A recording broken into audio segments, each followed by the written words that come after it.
faces an unprecedented rising global risk. Our adversaries are advancing, global nuclear threats are on the rise, and deterrence is paramount. Our national defense requires urgent action and reform across the board. We must go faster. We must move with a sense of urgency.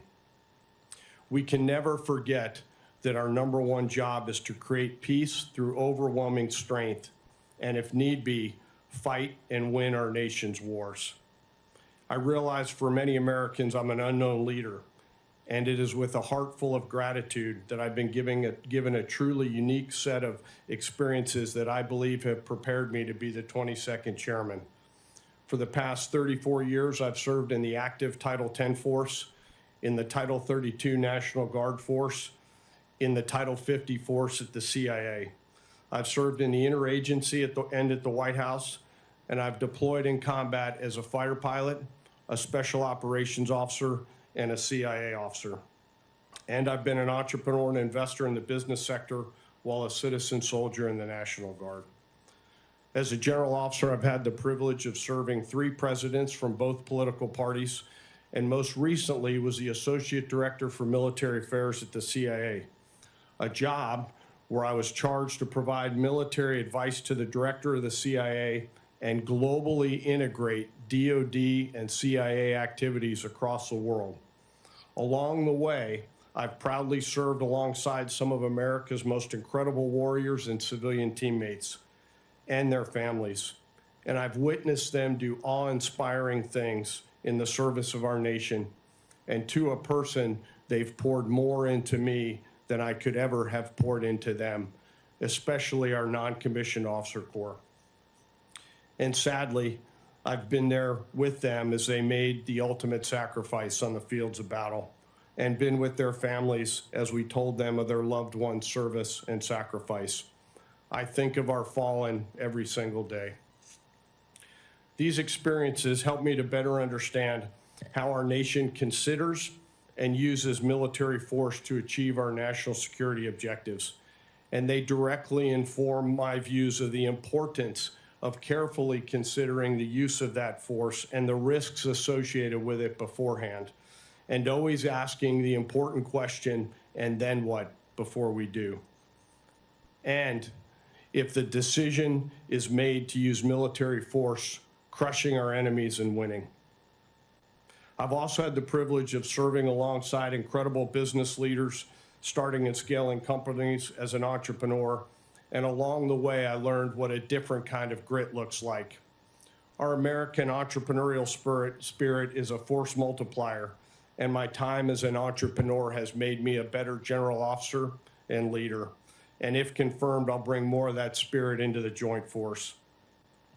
Senators, I'm here today to earn your trust and the trust of the American people. If confirmed, I'll continue to work as I have for my entire 34 years in uniform, always focused on the mission and our incredible people. If confirmed, I'll continue the traditions and standards of my oath of office and my commission as a nonpartisan leader who will always strive to do the right thing.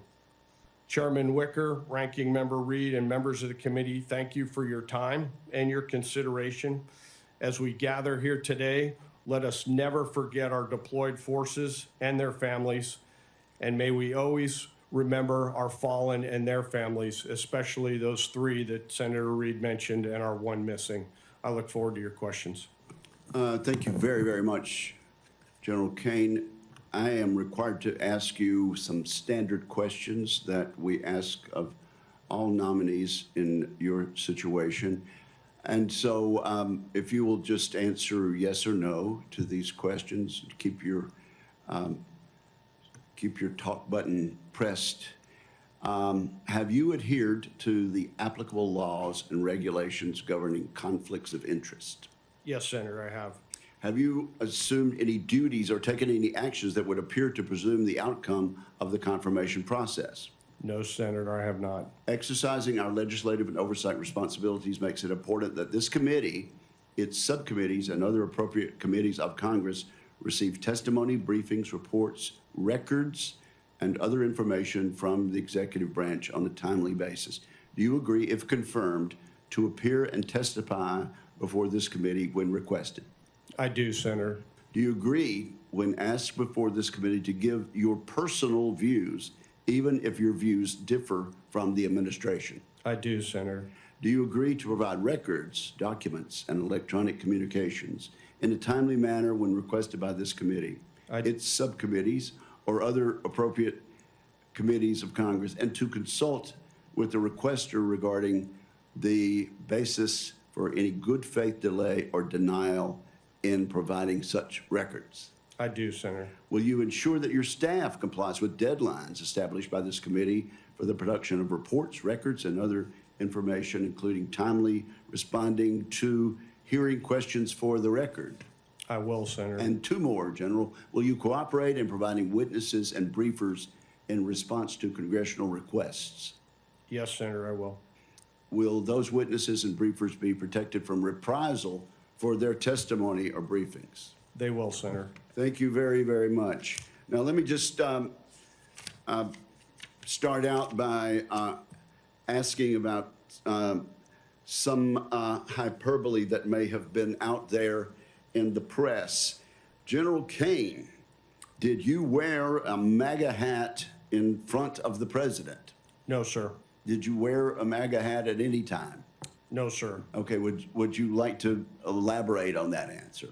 Sir, for 34 years, I've upheld my oath of office and my commitment to my commission, and I have never worn any political merchandise. Okay, thank you for that answer. Now, previous chairmen of the Joint Chiefs of Staff have somewhat equivocated when asked about top-line spending issues.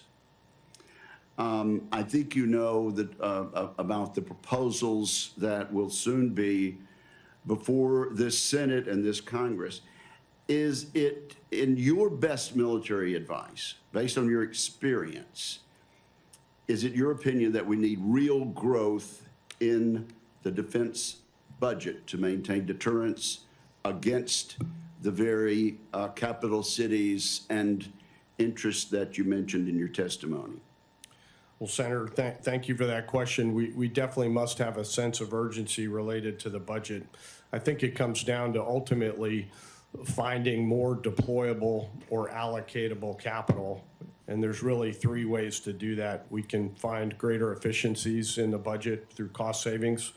We can reprogram from different programs, or we can get a higher top line. I think of it in terms of a business model where we get more revenue. So we've got to move quickly and figure out how we can get real purchasing growth over time.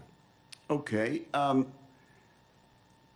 Well, let's talk about efficiency. In the special operations community and with the CIA, you've worked with some of the most innovative and risk-taking parts of national security enterprise. You also mentioned your experience in the private sector, which I think can serve you well. Startup ventures in the private sector, is that right, General Yes, sir. Caine? And if confirmed, you will conduct oversight on the military's requirement processes. We hear constantly from our combatant commanders that it takes years for their military needs to be converted into requirements. Based on your experience, do you believe the requirements process needs to be fixed? And do you agree with those who say it needs to be entirely torn down and rebuilt to get our warfighters what they need according to a timeline in which they need it? Well, Senator, I definitely agree something has to be done. The solution is probably somewhere in the middle. I don't know that we need to tear the whole thing down. I definitely agree that we need to improve the speed and agility of our requirements process. Technology is evolving so fast, our requirements process does not evolve at the same time. And we've got to have our combatant commander's voice in the requirements process. The one area that I think we also need to do is to keep a global picture on those requirement processes. No two combatant commands have the same requirements, and only the joint staff has the global view on those requirements along with OSD. So if confirmed, I'd like to continue to work with you and the rest of the Congress to sort through this. So I appreciate it. Well, have you had a chance to read my white paper on the Forged Act and that proposed legislation? Yes, sir. Don't you agree that it's a masterful piece of legislation? I do, sir. It was a beautiful read, sir. Yeah. Would you like to elaborate on that? Yeah. Well, sir, I mean, I think it certainly lays out a lot of good markers for improvement in the requirements process. Well, it seems to me you've worked in the private sector and you work with startups. The number of people in DOD who have to touch something, touch an idea, sign off on an idea to actually get something done is far different from those people who are actually making innovative changes in the private sector. Is that correct? Yes, sir. Okay. And do you agree then that we need to move in the direction of efficiency, and that a lot of the top line money that I mentioned in my second question can be found by efficiencies and moving things faster, and also we could get to the warfighter what they need in a timely manner? Yes, sir. Well, let me ask. I've got 12 seconds. I might do a follow-up at the end there. But thank you very much for your testimony, Senator Reed. Thank you very much, Mr. Chairman. General Caine, as you are aware, it was recently revealed that senior Trump administration officials, including the Secretary of Defense, were sharing sensitive information about upcoming strikes in Yemen on a Signal group chat. In your professional opinion, should a member of the Joint Chiefs or the relevant combatant command have been included in that discussion? Senator, thanks for that question. I understand that the voice of the Joint Force had been expressed through the incredible work of the acting chairman and current vice chairman. I understand he put a statement out yesterday or the day before saying that they'd consulted with the secretary. And, from what I understand of that chat, that was a partisan political chat, and so the Joint Force should not have been represented in there, sir. In your professional opinion, should the Yemen strikes have been discussed in a Signal group chat on an unclassified platform? Well, Senator, I understand that both you and the chairman have asked for an inquiry into that, so I don't want to comment specifically on that matter. What I will say is that we should always preserve the element of surprise, and that should translate across every information domain and format, and never put our warfighters in any harm's way. Well, let me ask you, if you were on that conversation, would you have objected to the fact that it was being conducted on Signal? Well, Senator, I was not in that chat. I know that. That's why I asked if you were. Senator, I've always communicated proper information in the proper channels. Thank you, sir.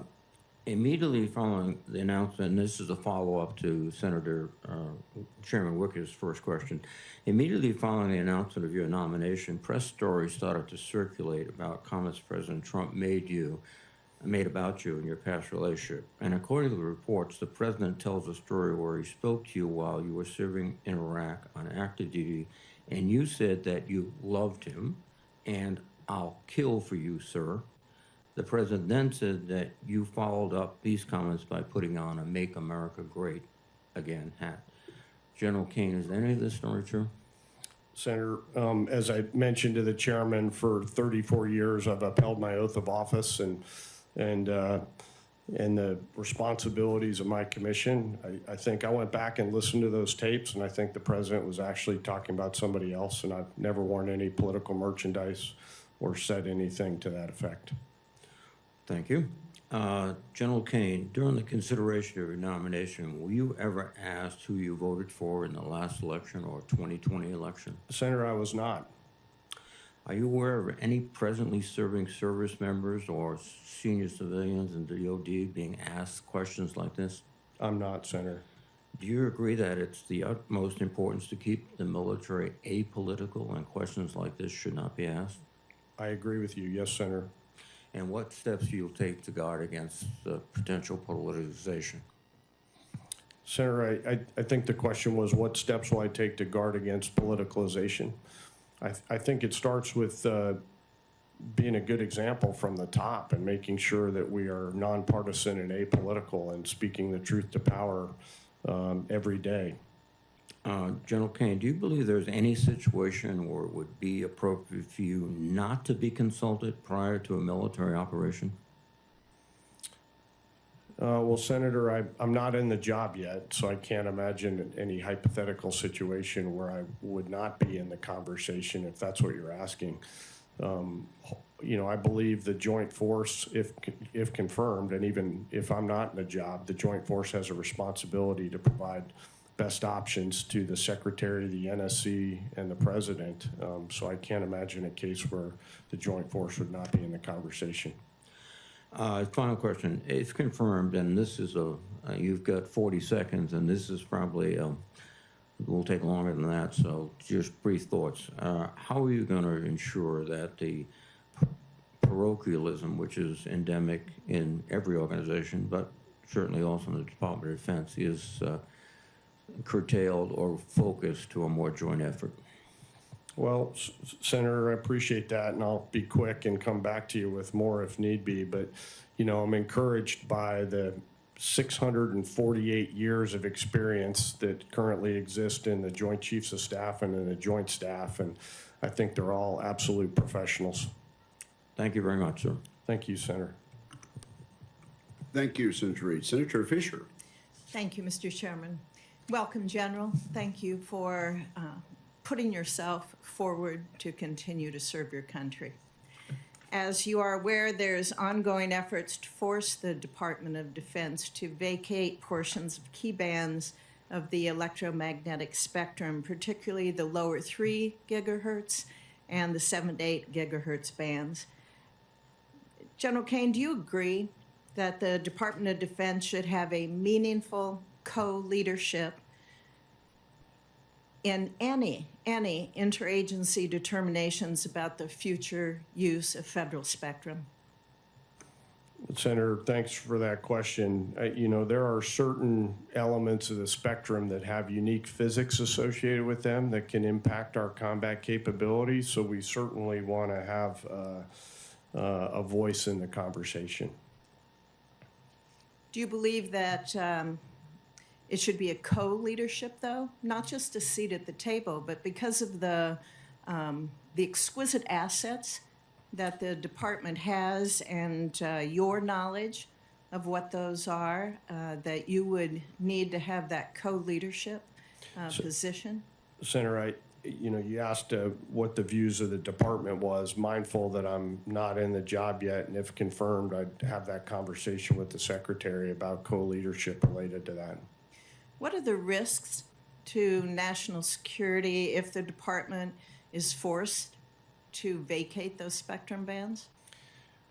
Well, Senator, you know, some of that may be reserved for a conversation in closed session at some point in the future, but certainly if we lose portions of that spectrum, we'll lose some exclusivity related to our combat capability, and certainly, one, don't want to tip that off to our adversaries who might be listening, but two, would rather talk about that in closed session.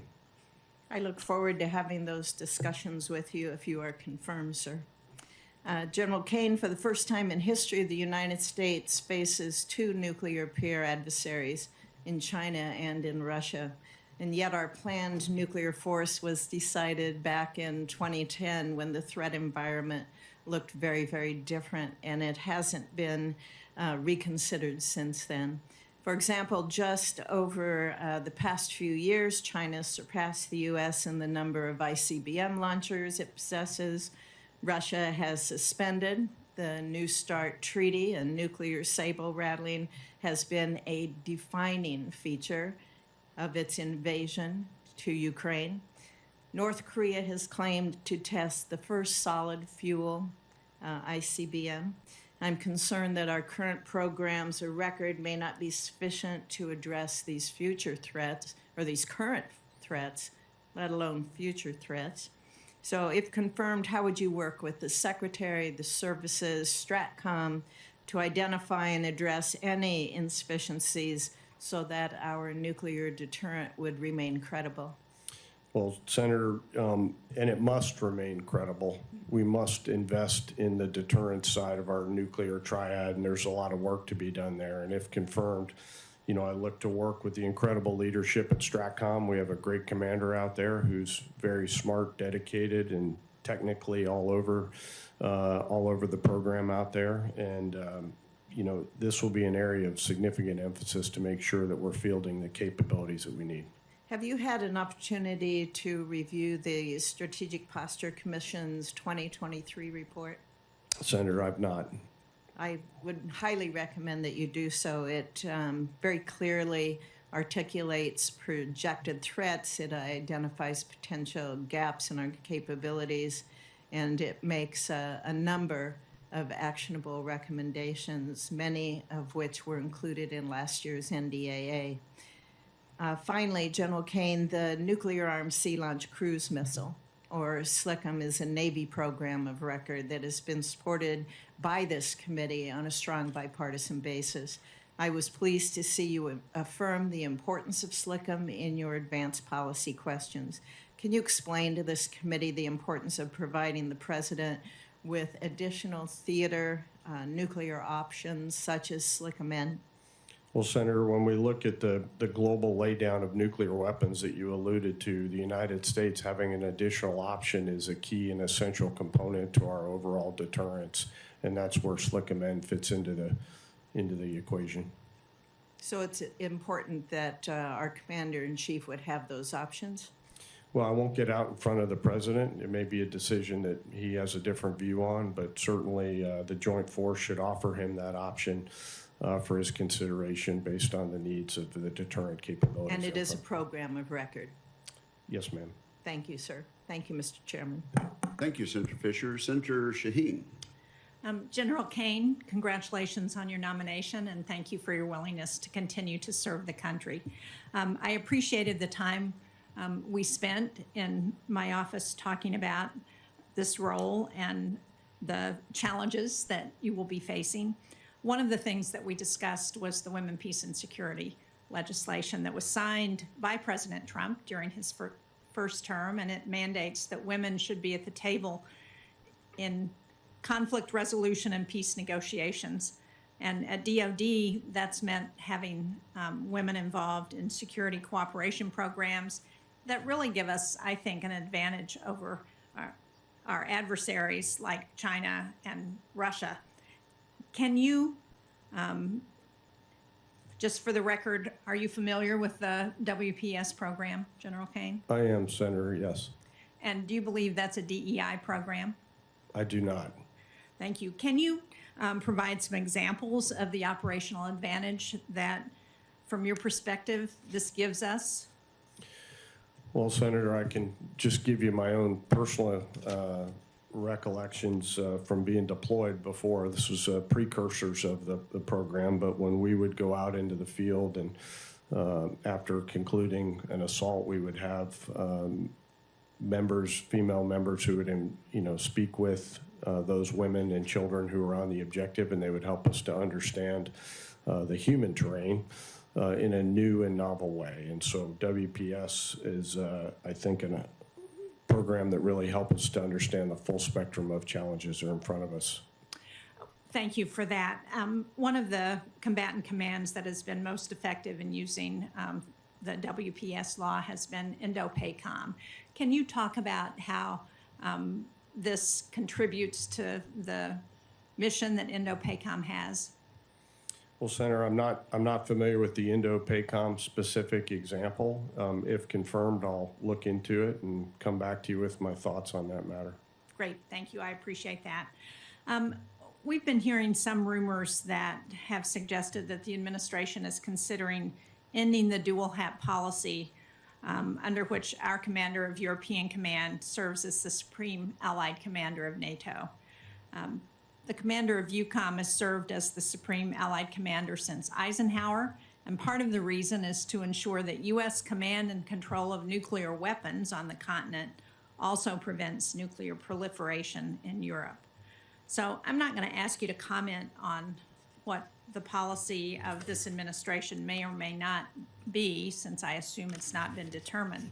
But can you talk about the importance of U.S. leadership in NATO as a result of this dual hat arrangement, and how would you approach mill-to-mill obligations with NATO partners? Well, Senator, allies and partners are a critical component to our ability to protect and defend our values and virtues around the world. NATO is a key component to that. The president's been clear on his views of the importance of NATO, as has the secretary. Related to whether or not SACEUR stays a U.S. military officer, I'll defer to the president on that. I think that's a discussion that he currently is ongoing. But for me in particular, I value our allies and partners, and if confirmed, that'll be a significant portion of the job that I have ahead of me. Well, and I appreciate that that's a policy decision, but what I'm really asking is what the advantage is for the United States in having the SACEUR be an American.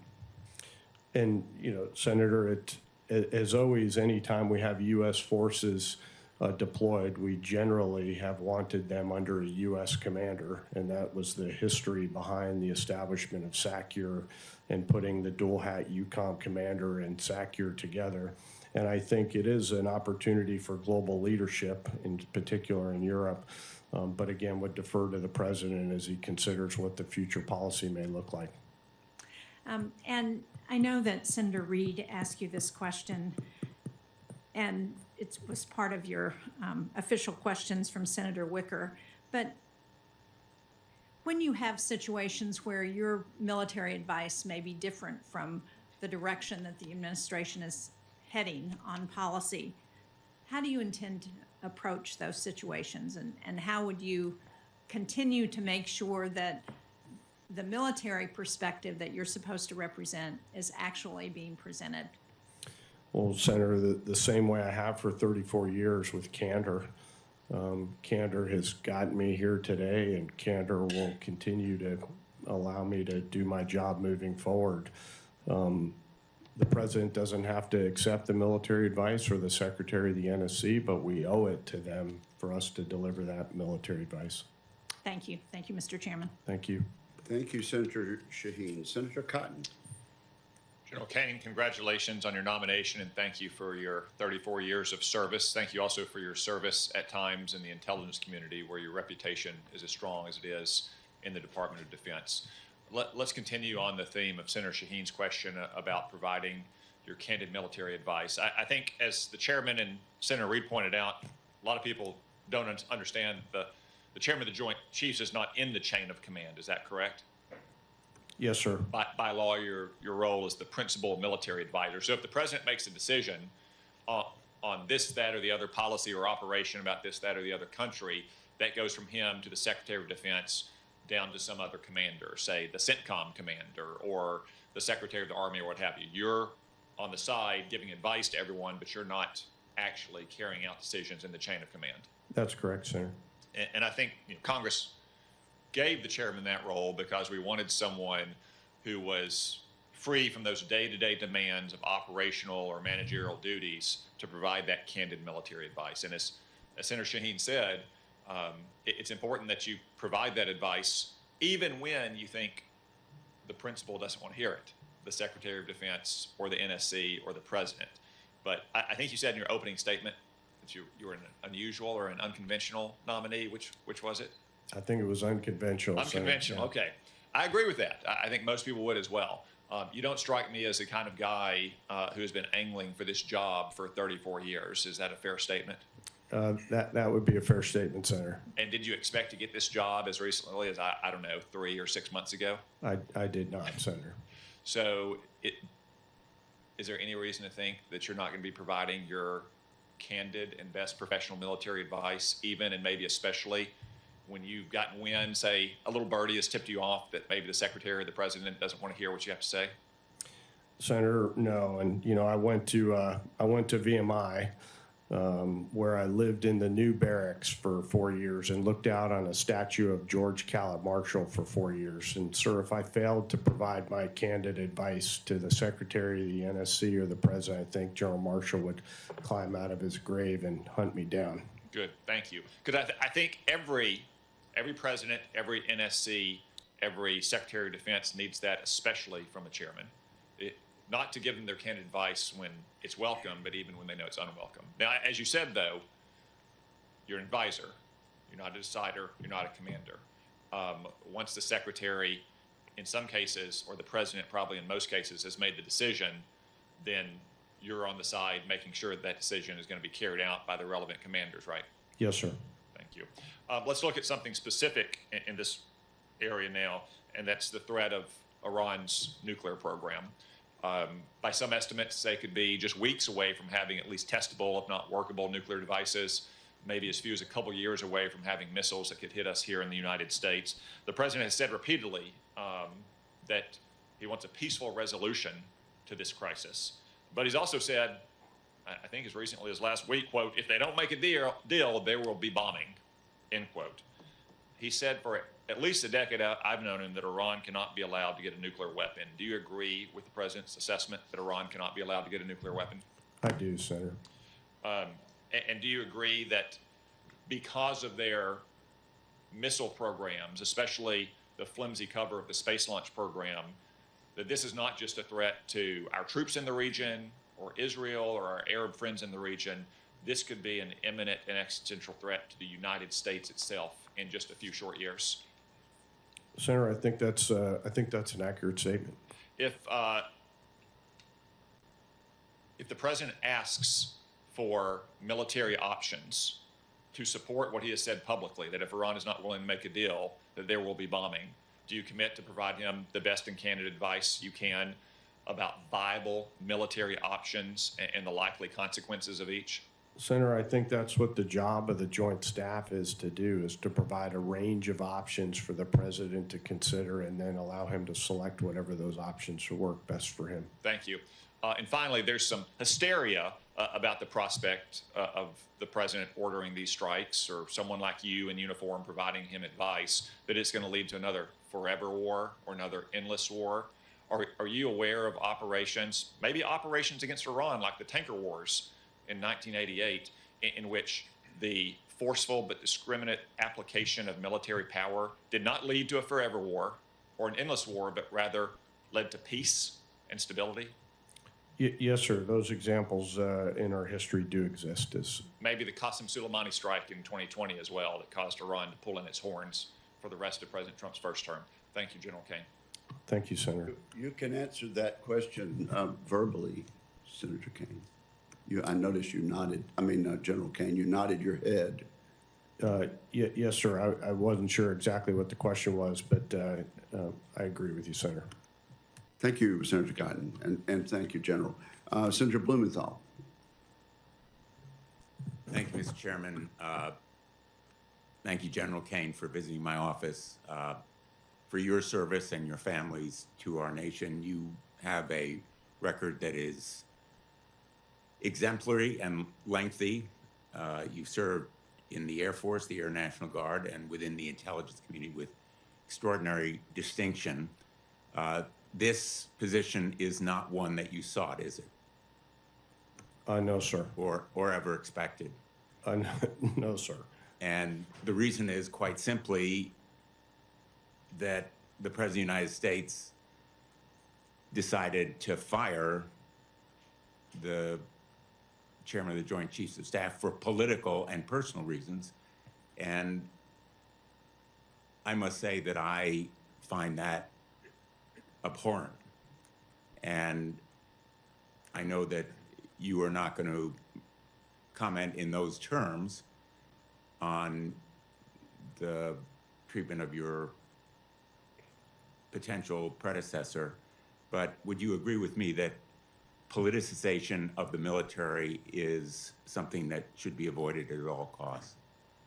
Yes, sir. The nation and the Constitution all require a nonpartisan military. And would you agree with me that this apparent myth, because you've credibly denied it, that you wore a MAGA hat is extremely regrettable and unfortunate? Sir, I just know that I have always upheld my oath of office and don't believe the president said I was wearing a MAGA hat from what I've listened to the tapes. You don't believe he ever said it, but it has been attributed to him. Sir, I think maybe he was talking about somebody else when I went and listened to the tapes. Let me ask you, because of your extraordinary service, General, and I can't imagine anyone better qualified to answer this question, if you heard that a mission of the kind that was discussed on an unsecure platform, Signal, and you were in one of those planes about to launch on that mission against the Houthis, knowing what you do about the substance of that conversation, how would you feel? Well, Senator, I stand by what I said before. I think we all can agree that we need to always protect the element of surprise. And that element of surprise was very likely lost if there had been any intercept by one of our enemies or adversaries that could be conveyed to the Houthis, correct? I mean, Senator, that's a little bit of a hypothetical question, but I am thankful, as always, that we protect our servicemen and women who are going into combat operations. But there are a lot of pilots and other military men and women who are understandably angry about that call, correct? So I've not had anybody come to me and tell me that they're angry about it, so I can't comment on that. Have you read reports about that reaction to the call? I have not, Senator, no. Would you agree that that kind of reliance on Signal for that kind of conversation should be avoided in the future? Senator, I just know that I have always used the right system for the right kinds of communications. I don't know in particular, what information was classified in what way on that Signal chat. I know that we must preserve the element of surprise. That platform is not a hardened and secure platform. That platform is encrypted, but not secure, I believe, in the definition of the term secure. Let me ask you quickly on another topic. Would you agree that the Columbia class program is the Navy's, should continue to be an acquisition priority along with the Virginia class? Sir, I do think Columbia needs to continue forward at a pace and tempo equal to the threat. My time has expired. Thank you, Mr. Chairman. Thank you, Senator Blumenthal. Senator Rounds. Thank you, Mr. Chairman. General Caine, once again, thank you for taking the time in my office to visit with me about a number of the items that you're hearing about today. I want to go back specifically to an item that Senator Fisher began talking with you about, and that is with regard to the spectrum and the challenges surrounding it. And the reason why I want to use that as an example is because I know that General Milley and General C.Q. Brown, both in their role as the Chief of Staff and providing their best military opinion and advice, were put in a position literally of saying to other people within other administrations that this particular part of the electromagnetic spectrum, which is currently controlled by the Department of Defense, is critical to our national defense. And in fact, over the last several years, I have asked in front of this particular committee well over 24 uniformed officers to specifically discuss the need to maintain control of specific portions of the electronic spectrum.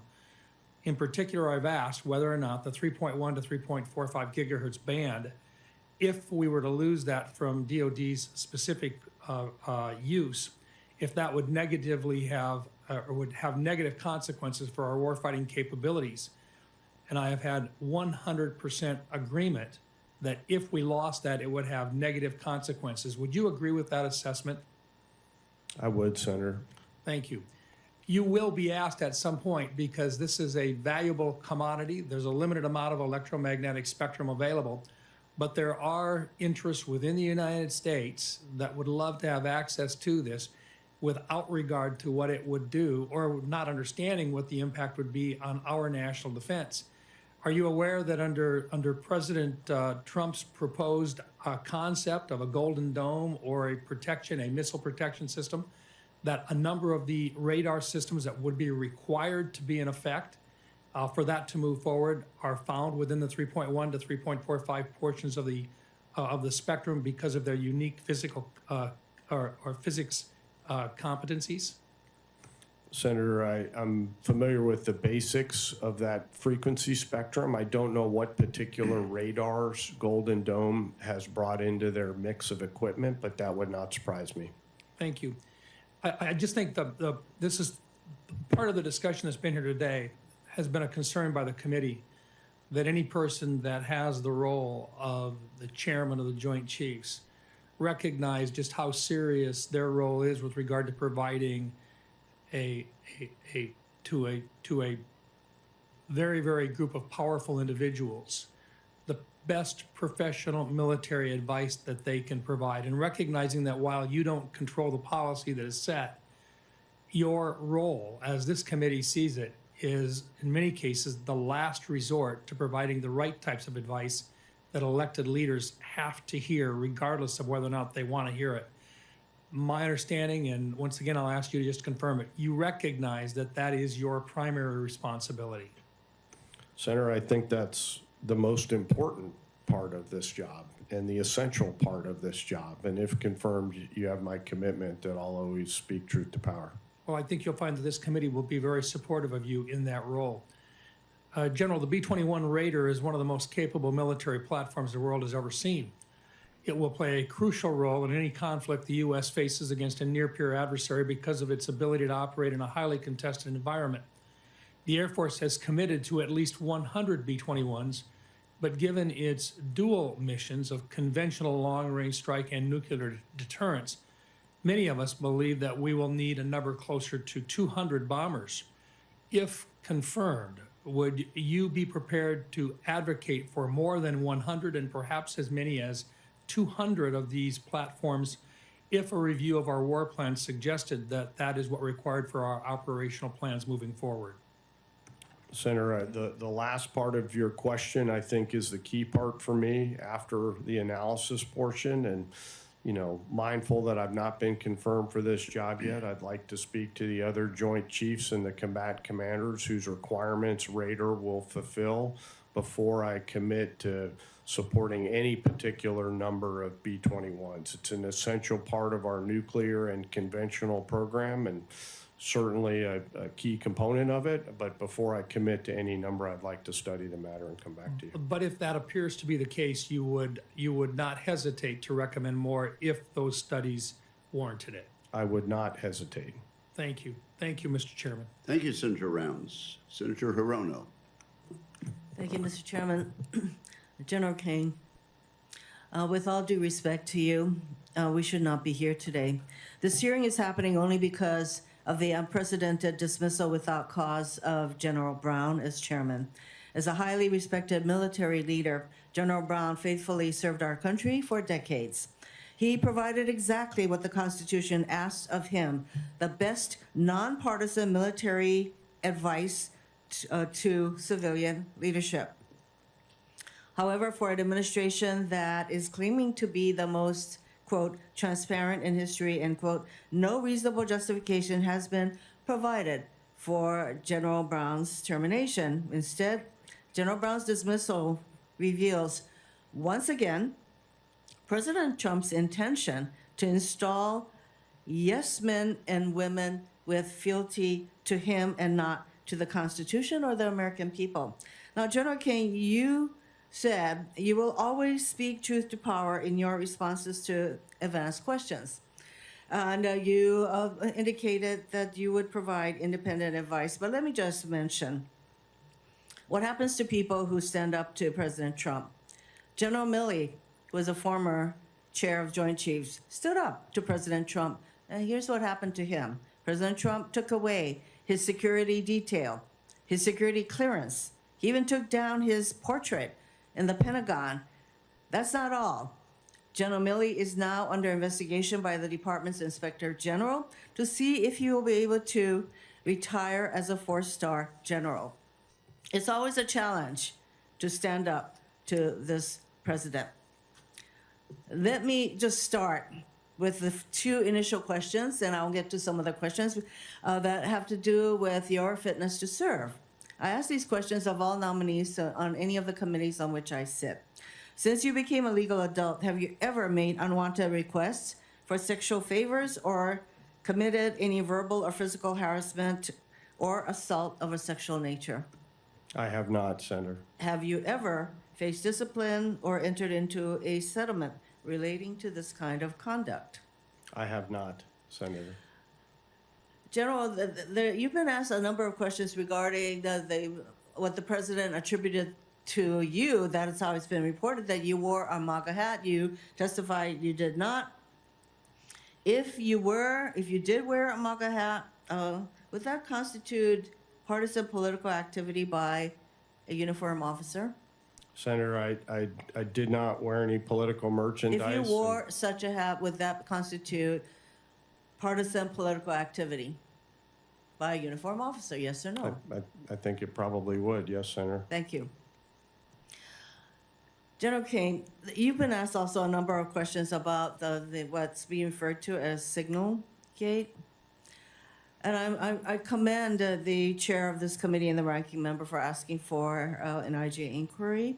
You were the director for special access programs at the Pentagon, an office that manages our nation's most classified programs. Have you ever discussed classified information on an unclassified medium, such as Signal? No, Senator, I've not. What would be the consequences for discussing a special access program on Signal? Well, Senator, we'd have to first do an investigation. We'd have to look into the particular matters associated with it.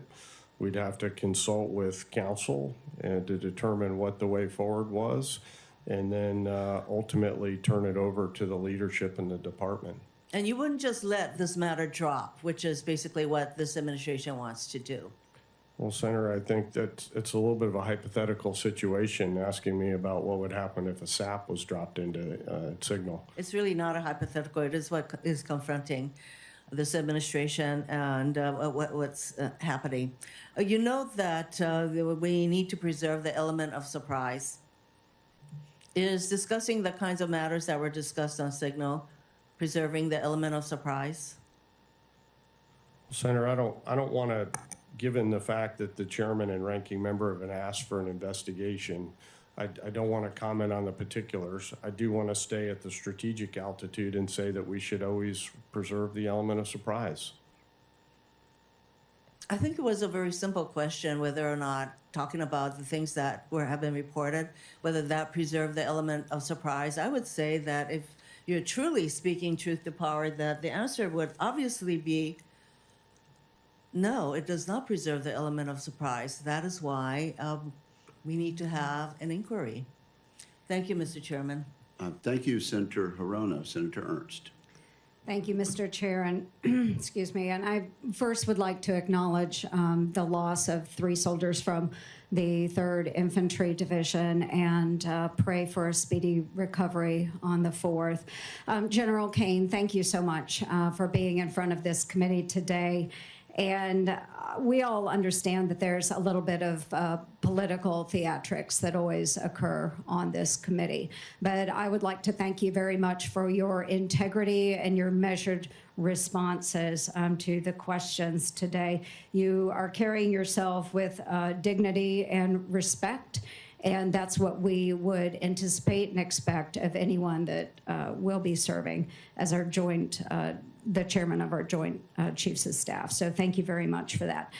You stated that you are an unconventional leader moving forward. And I, in particular, am very excited about that because you have served on active duty in active duty Air Force, but also in regards to my own service, you are a National Guardsman. And thank you. It gives you a very well-rounded perspective when it comes to the men and women that serve in various capacities for our great armed services. But also, very important to me is the fact that you have served as an entrepreneur. And this brings a different level into the position that you are hoping to attain.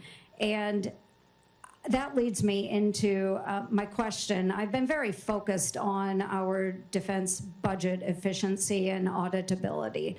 And we spoke about this in my office. Because you have the eye of a businessman, you know that your investment dollars are very important going into a business. So you will understand that every dollar going into our Department of Defense is also going to be very important for our war fighters and those that support them.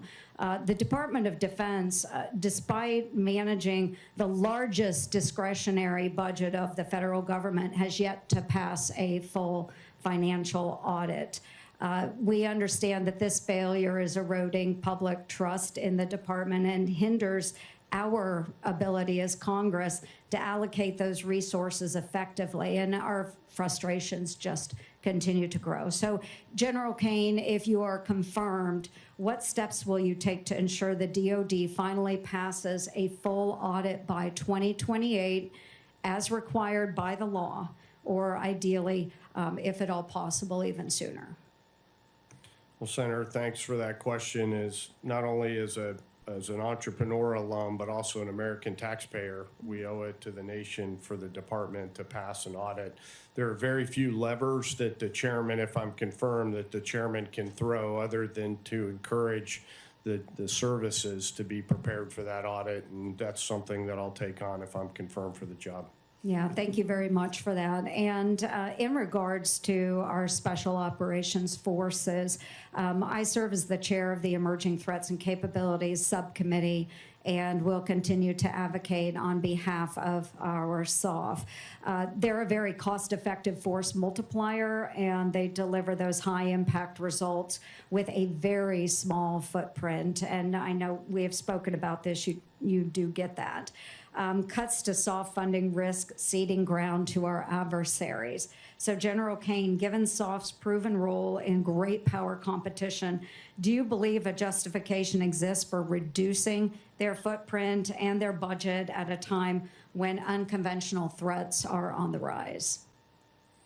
Well, Senator, mindful that I'm not in the job yet, I do understand and appreciate the exponential value that SOF can bring to the competition phase that we're in right now. And if confirmed, I'd like to take that on and come back to you with my thoughts on it. Yeah, thank you. And I will expect that as well. Yes, ma'am. And I know we could go on. I'll submit a question for the record on recruitment and retention challenges.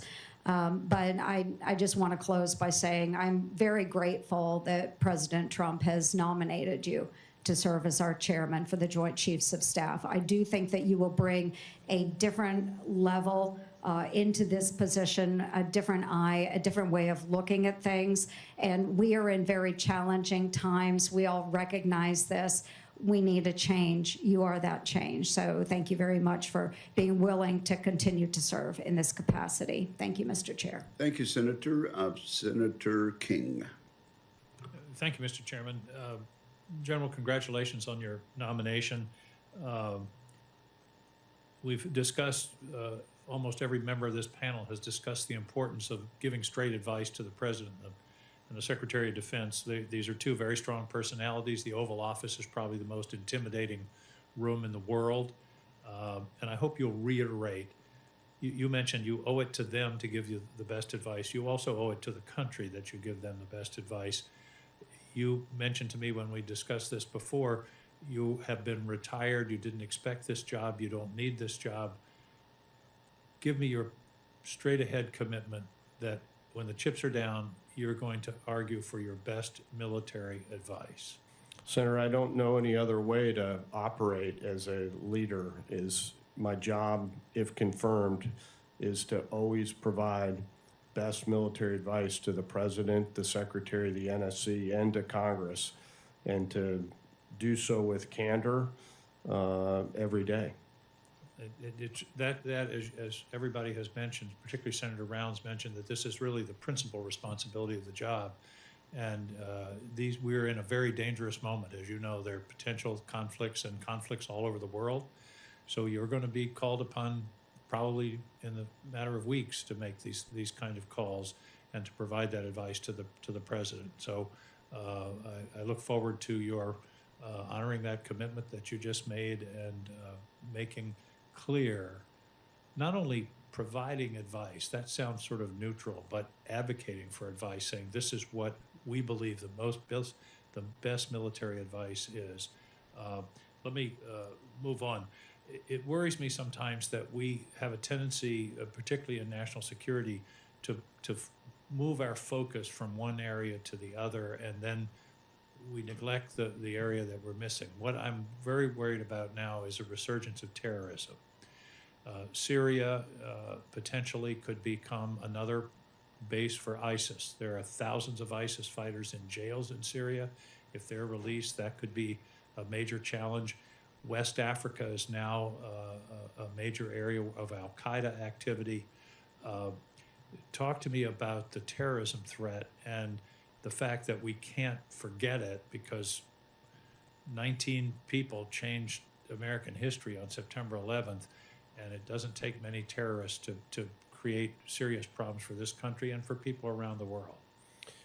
Well, sir, I think I don't know that I could say it any better than you just did. We have to keep our pressure on the terrorists who would continue to Can you be sure that you got that in the record, what he just said? Go ahead. It's not something, Senator, unfortunately, that we can ever take our eyes off of completely. The challenge that somebody who would want to do harm to us or to our interests around the world is not going to go away anytime soon. And one of the concerns that I have, we always talk about deterrence. That's the mainspring of our defense strategy. But deterrence doesn't work with a terrorist with a nuclear weapon. They don't have a capital to blow up. They don't care about dying. The defense against that eventuality, which I think is absolutely terrifying, is intelligence. And I hope that you will continue to focus the forces in the Pentagon on intelligence and intervening if there's any threat of nuclear material getting into the hands of a terrorist organization. Yes, sir. Finally, in terms of your leadership within the military, and I know that you're a passionate advocate for our warfighters. One of the things that concerns me, and I'm going from this meeting to a meeting of the Veterans Affairs Committee, is the transition from active duty military to retired, which you have experienced. And the testimony that we've had at numerous hearings is it's inadequate. It's improved in recent years, but there's still gaps that it's very complex, and military active duty people going into veteran status. It turns out it's the highest propensity for suicide in the first couple of years after the transition from active duty. So I hope that's something that you will pay some attention to. I believe that as much money, effort, and time should be spent on transition out as we spend on recruiting in. Well, Senator, it is a bit of an arduous process. I can personally attest to that, and so I appreciate your leadership on helping the veterans of the nation to transition appropriately. And it is an area of risk for sure, and I'll keep my eye on it if confirmed. I hope you will. Thank you very much, General, and again, congratulations on your nomination. Thank you, Solemn Senator. obligation. Thank you. Senator Kramer. Thank you, Mr. Chairman, and thank you, General, for your service and for your willingness to step back into the gap. And while I agree that the dismissal of your predecessor was unfortunate, it's behind us, and I cannot think of a better person to replace General Brown than you. And frankly, the unconventionalness of you as the president's pick is in and of itself brilliant in my view. But when you look at your actual history your actual service and the diversity of it, I just can't imagine a better choice. So congratulations on that, and I look forward to supporting you strongly. In your opening statement, you said some things that we hear a lot from people that come before the committee. In your response to Chairman Wicker's legislation dealing with the acquisition reform stuff, very welcoming. But everyone says that. Everyone says that. And yet I find it, and this is why, frankly, you being, unconventional is encouraging to me, because they all mean it, by the way, when they say it. I believe that at the moment they mean it. They mean it until the particular service that they served in, or the particular agency within the service they served in, it was disrupted by the very thing they say they support. And we're dealing with the situation right now. Perhaps the most disruptive innovator taking over, becoming the first director of the most disruptive, innovative agency, the Space Development Agency, has been on leave for 3 months during a witch hunt that's began on the last day of the last administration. And everybody that says they're an innovator is an innovator, except in this case, maybe we should, check further into it. All the while, satellites don't go up. All the while, China goes at the speed of China. So I believe there's a cultural problem, as well as we have some work to do as Congress. Policymakers have work to do. The administration has work to do. But we have a culture challenge as well, General. And I'd like you to elaborate a little bit on how we can really make the difference that you say you want to make, and I believe you do want to make, so that we aren't just consolidating all of our industry into a couple of giants, whether it be land, air, space, sea. Well, Senator, you're hitting on an area that is a point of passion for me. We have to stop admiring the problem, and we have to start executing. And I do think your point about culture is where it all starts. I think we have to take an ownership and an entrepreneurial mindset to all of these reforms that are in front of us. And we can't do this alone. We have to do it with you here in the Congress in order to actually make these changes. I'm encouraged by the leaders who are coming into the department, who have deep substantive business background, that are not known as people who admire problems. And so if confirmed, I look forward to working with the various leaders in order to actually move the ball, and of course working with the Congress to execute these things without continuing to admire these challenges in front of us. Well, I appreciate your reference to the new style of leaders coming in, the entrepreneurs and whatnot. And I have the same optimism as a result of it, but I am getting anxious about actually seeing it happen. So maybe you're the leader that can make that a reality for us now. We get to talk to the combatant commanders. You'll get to talk to them a lot. One of the things we hear over and over from commanders, of course, is that intelligence, surveillance, reconnaissance, ISR is in great need and low supply these days. And the Air Force specifically has been on a mission to eliminate ISR as one of their key missions. It's disappeared even as a term in several of their documents in recent years. And it's not just their fault. I mean, we have, as we've all been talking about, we have a resource challenge in our Defense Department. We're trying to work on that. I just think we all have to do a lot more, for sure. I want to recognize that. But I also worry that there's this divide between what the commanders say they need in the field and frankly, what we're seeing and where we're investing. And I would just love your remaining seconds with me to expound a little bit on ISR, where you see it, landing as a mission set. And maybe everybody has their own form, but I don't think that's very practical. Well, Senator, I just, in my remaining 5 seconds, ISR and the ability to have indications and warnings to make decisions for commanders who hold risk is a key and essential part of our overall ability to execute the missions that we must do. And I think that Air Force should keep it as a mission. I get that other services will have some form of it, but anyway, thank you. I look forward to supporting you. Thank you, Senator. Thank you, Senator Kramer. Senator Caine. Thank you, General. Good to see you. I enjoyed our visit. I would encourage my colleagues not to hold your last name against you. I share comments that some of my colleagues have made about the unfortunate circumstance with General Brown, but you didn't have anything to do with that. And I know from our conversations and my own due diligence, VMI is very proud of you. And folks who've worked with you in the past, who I hold in high regard, are very proud of you. And a lot of the questions that have been asked, kind of trying to really drill into your ability to give the best candid advice. I think your career has demonstrated to my satisfaction that you will do so. One of the things that I really like about your background, and I think Senator Ernst and others have commented on it, is, you know, active and guard, DOD and private sector, at the Pentagon, at the White House, at the CIA. You've seen pretty deep interaction with allies. You've really seen the breadth of our military mission in a way that I think is the kind of experience that would inform that judgment that you need to provide.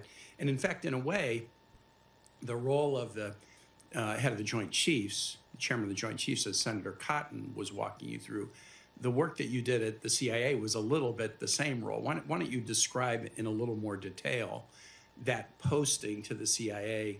Yes, and what your job was in that? Because I think it's almost analogous. The advice you were providing to the CIA director, best military advice, is pretty analogous to the advice you'd be providing to the SecDef and the Commander-in-Chief. Well, Senator, thank you for that question. You know, and I do agree. The ADMA, the Associate Director for Military Affairs, was actually established by the Congress to detail a 3-star military officer over to the CIA under Title 50 authorities in order to provide best military advice to the director, the deputy director, and to work daily with the secretary, the chairman, the combatant commanders, and the service chiefs in order to globally integrate, same functions that the chairman has, in order to globally integrate CIA and DOD activities. And if confirmed, I'll continue to do that, working with the best of the Title 10 forces, the best of Title 50, what the State Department can bring to the table, what the rest of the interagency can bring to the table, along with our allies and partners. And so while I'm mindful that I've not led at the 4-star level, this is not a command job that I'm being considered for. It's an advisory job. And there's very similar traits to the last job in this one, potentially. And the posting that you had to the CIA for this important role, was that were you delegated by the SecDef to do that, or did you interview with the CIA to get that post? Sir, I was nominated by the department and interviewed by the CIA, and as far as I understand it, the CIA made the selection. But you were the nominee of the department, so I do think that the role is an important one. The one thing I don't see in your resume, but I suspect it's probably there, and your resume is too long, is interaction that you've had with the State Department over the course of your career. Could you talk about that a little bit? Yes, sir. My first real substantive interaction with the State Department was actually when I was a White House fellow at USDA, and we were charged with working on the global pandemic plan surrounding avian influenza, H5N1. During the Bush administration. Yes, sir, during the Bush administration. And, you know, that really began my substantive appreciation for what the diplomatic element of power can do, and that continued through my time in the military overseas, and have deep regard and appreciation for what the State Department can do for us. I think all of us at times have been frustrated with silos. You know, that the states in their silo, Intel in theirs, DOD, Pentagon in their own silo. And sometimes having the different perspectives is great. If everybody's just singing, you know, the exact same note, you sometimes wonder whether it's groupthink. So getting some different perspectives can be helpful. The fact that you've been in all parts of the kind of broad national security family gives me some real confidence in your judgment coming into this position. Last thing I'll just ask is, what would you say has been your signature or experience over the course of your career in terms of interacting with our allies? Probably, sir, the Scud hunt in 2003, where I had the opportunity to work very closely with our British, UK, and Australian allies, which was absolutely a coalition effort from day one. And we went to war alongside them, and I've thankfully sustained all of those relationships now. I have deep relationships with our closest allies, and if confirmed, look forward to continuing those. I'm a strong promoter of the AUKUS framework, and the fact that you've had those relationships in the past and maintained them, that's a positive. I yield back. Thank you. Thank you, Senator. Where were you exactly during that Scud operation, sir? Well, sir, the location that we flew out of, I think, is still classified. Happy to talk about that in a closed session. Okay, thank you very much. Senator Scott. Thank you, Chairman. So, General, congratulations. You've got the right background. I think you're going to do a great job. I always like to see business guys succeed, so that's fun. This is all doable. I mean, you look at where we are. We've got Communist China's built a military to defeat us. We've got allies that have not invested like they should have. We've got Iran, which appears to have enough money now to continue to support the Houthis, Hamas, Hezbollah. We've got China all over Latin America. I mean, what we have to do to defend the freedom of this country and try to do our best to police a world is this actually doable? Are you optimistic or are you pessimistic? Senator, I'm always an optimistic leader.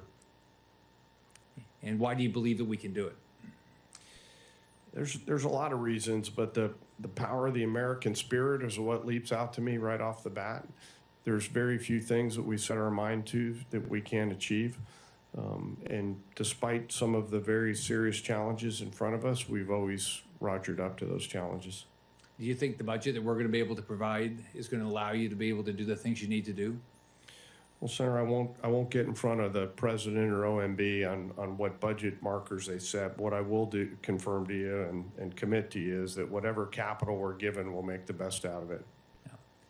So in Florida, we have 20 military bases and 3 unified commands. One is Homestead. We talked about this a little bit. We're it's not that far from Cuba. It's just Homestead's a little bit north of Key West, and it hasn't had a dedicated flying mission in a while. It seems like it would be an important base. Do you see a future for Homestead? And do you think it ought to have a flying mission? Well, Senator, I won't get out in front of the service, but if confirmed, I'll definitely talk to the Air Force Reserve Command and the Air Force to see what they're thinking around flying mission at Homestead. The history of that unit and that base is exemplary. They were with us in the Scud hunt. A small component of them were there with us back in 2003, and I've got deep appreciation for the culture and history of that unit. This is the first time I have the opportunity to be the chairman of the subcommittee on sea power, and as you know, we have not been able to build ships, maintain ships, keep ships ready. How do you think that's going to change? Well, I think it's a significant challenge for us, and we've got to up our game. I'm encouraged by the SECNAV's focus on this, and we've got to get to our congressionally mandated number of 355 ships as soon as possible, which includes our ability to sustain them and repair them around the world, and we've got real limits right now. According to the Navy, they provide the combatant commanders with 40% of their requirements. Didn't make much sense. In business, if one division they need to deliver 40% of its work, we base the budget on the requirements needed. Do you think there's a different way we ought to be allocating resources? Senator, I'm sorry, could you repeat the question again? The combatant commanders, they're only getting a portion of what they're asking. Is there a better way to allocate the resources? Well, Senator, I appreciate the question. The challenge is that we have to globally integrate all the combatant commands, and there's never a loss for tension between the COCOMs. What I trust is that the Joint Staff and the Joint Chiefs are looking carefully and thoughtfully considering where that balance is, and then passing those options to the secretary for him to decide on where that allocation may be. Until we have such capacity that there's no need to do that, I think we're going to continue to balance those capabilities and capacities across all the COCOMs. So my final question is, what drives you? Why do you want to do this? And what, if at the, let's say you did this for 4 years, what would your goal be at the end of those 4 years that you said, we got this accomplished? Well, Senator, doing my part to make sure that we have a safe and prosperous United States of America, that the military element of power has delivered the deterrence capability that we needed to, and we've taken care of our families and our force along the way. Thank you. You'll do a great job. Thank you, Senator. Thank you very much, Senator Mullen.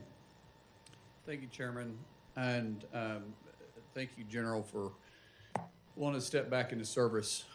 Your retirement didn't last too long, and the idea that you're willing to jump back and serve just speaks volume to the true inner spirit that you have. And I want to thank you for doing that. You have made a tremendous amount of sacrifice already, and you know, eyes wide open, what this job is going to entail. You have some real challenges ahead of you, and I want to start first talking about the defense industry. I know you're familiar with the so-called Last Supper in 1994, to where we basically encouraged our defense industry to consolidate. I'm a firm believer in looking back and looking at things of where it went wrong, because since then our defense industry really hasn't been able to deliver on time and on budget on some of the most critical needs we have. We've seen from our planes in the air to our ships in the shipyards to the equipment that we're needing is constantly behind what we're needing. Today, when we ask for technology that's being used against us or that our adversaries have already may achieved, when we ask our defense industry to deliver, it's 5 to 7 years. If we're lucky, it's 3, and yet it's never on time. Now, you come from a unique position, being active, being reserve, and being in the private sector. I feel like that this is one of the biggest threats that we have. We have a technology need today, and it's being delivered 5 years from now. We are 5 years behind. So how do you plan on tackling this? Because I do feel like this is the biggest threat to our military today. Well, Senator, I agree. It's a huge problem. Technology is evolving so quickly that every time we field capabilities, they're obsolete oftentimes when they hit the force, and that's not acceptable. I think it goes back to something that the chairman and I talked about at the beginning of the hearing, and that's related to having agility in our requirements and building a system of acquisition that allows us to take advantage of the current technologies, not those of the past. And so if confirmed, you know, I'll work with the Joint Staff, the Joint Chiefs, and of course OSD to pick up the speed, pace, and tempo of fielding the capabilities that we need that are not obsolete. How do you plan on bringing private industry back in to actually go around some of our primes that are incapable of delivering in a quick fashion? Well, Senator, I think we need a mix of both startups that are new entrants to the industry, but we also do need the primes. The answer is E, all of the above. There are components that the primes can only do, and we have to leverage that capability. And then there's a bunch of things that new entrants will do to move forward. So, you know, I think the answer is, as I mentioned, all of the above. I agree that the primes are important, but they have failed miserably on staying on budget and on time and being adequate to delivering today's needs. I don't like rewarding those that have not delivered on our adequately when we've asked, and we know that's been a problem. So holding them accountable is important. Now, I want to switch gears real quick about Afghanistan. It's deeply personal to me, and I know it is to you and anyone else that had the privilege of serving the nation in Afghanistan. But because of our disastrous withdrawal, I feel like there's a hesitation in our military and our military family to actually step forward and make that sacrifice again. I think there's a lot of doubt that the United States is able to stand behind what our first mission is, and then to be able to bring pride to those that sacrificed. With that brings a morale issue to those that are still serving, those sometimes with the most experience in there. And I feel like we may be having a drain in knowledge of those that have sacrificed so much. How do you plan on retaining those and restoring that trust back in the military that says, hey, we got you. We're not going to leave you on the battlefield. We're not going to let your sacrifice die, but we're going to let you walk away with a tremendous amount of pride, knowing that your sacrifice meant something to this country. Well, Senator, I appreciate the question. I think that's one of our most important jobs as leaders, whether it be at the chairman level or all the way down to the platoon leader level, is inspiring those who serve, taking care of them always, but also making sure they know how much we appreciate them and their families and their service. But that doesn't address what happened. Well, Senator, you mean in Afghanistan? Yes. You know, that withdrawal was not what anyone would have wanted. Very difficult circumstances. I think the officers on the ground did the best that they could with the policy decisions that were made. We mourn the loss of the 13 at Abbey Gate, and we have to hold those accountable if there was something for them to be held accountable for. And I know the department is looking into that. But again, most of those professional military officers were executing the direction and orders of policymakers above them. Thank you. General, is it accurate to say that Afghanistan was a forever war? I'm not sure what the doctrinal definition of a forever war is, but it certainly it was a long, long time. What was the engagement of NATO and American troops at the time of our disastrous withdrawal? Well, sir, I think there were still U.S. forces on the ground and still NATO forces on the ground. I'm not exactly sure what your question is. Were there casualties? At the very end, there were, yes, sir. Oh, no, in the last year before the disastrous withdrawal. There were no American casualties. Not that I'm aware of, sir. Yeah. Yes, sir. Thank you. Senator Gillibrand. Thank you, Mr. Chairman. Thank you, General Caine, for being here. Thank you for your family for their support of this appointment. Based on your understanding of relevant classification and authorities, do you believe that any of the information that was shared on the Signal chat was classified at the time it was sent, particularly the details about timing of the target and for the manned U.S. aircraft and other details related to the exact plan? Senator, I didn't see the original CONOP, as I mentioned earlier in my testimony. I think we should always preserve the element of surprise, and that's a key and essential thing that we owe our warfighters. What would you have done if you were on that text chain? Well, I wasn't, and I think that was a political partisan text chain with policymakers at the political level only. So I can't hypothetically guess what I would have done, but I would not have. We would not have. I wouldn't call that a political or partisan text chain. It had the head of intelligence, it had the head of the CIA, it had our Secretary of Defense, it had the national security top advisors for the president. And to share that type of information from a military perspective, I can't imagine if a subordinate of yours shared that type of military information in an unclassified setting, such as a Signal text chain, they would be fired, would they not? Well, Senator, as I mentioned earlier, I think, you know, the chairman and ranking member have called for an investigation. And so I feel like it's appropriate for me to withhold comment until such time that it's either determined that there will be an investigation or not. Well, what would you do in a different scenario if you see classified information or war plans information or tactical information on an unclassified chain? What would you do to stop the conversation? Well, I think I would weigh in and stop it if I was a part of it, but in this case, I wasn't. Thank you.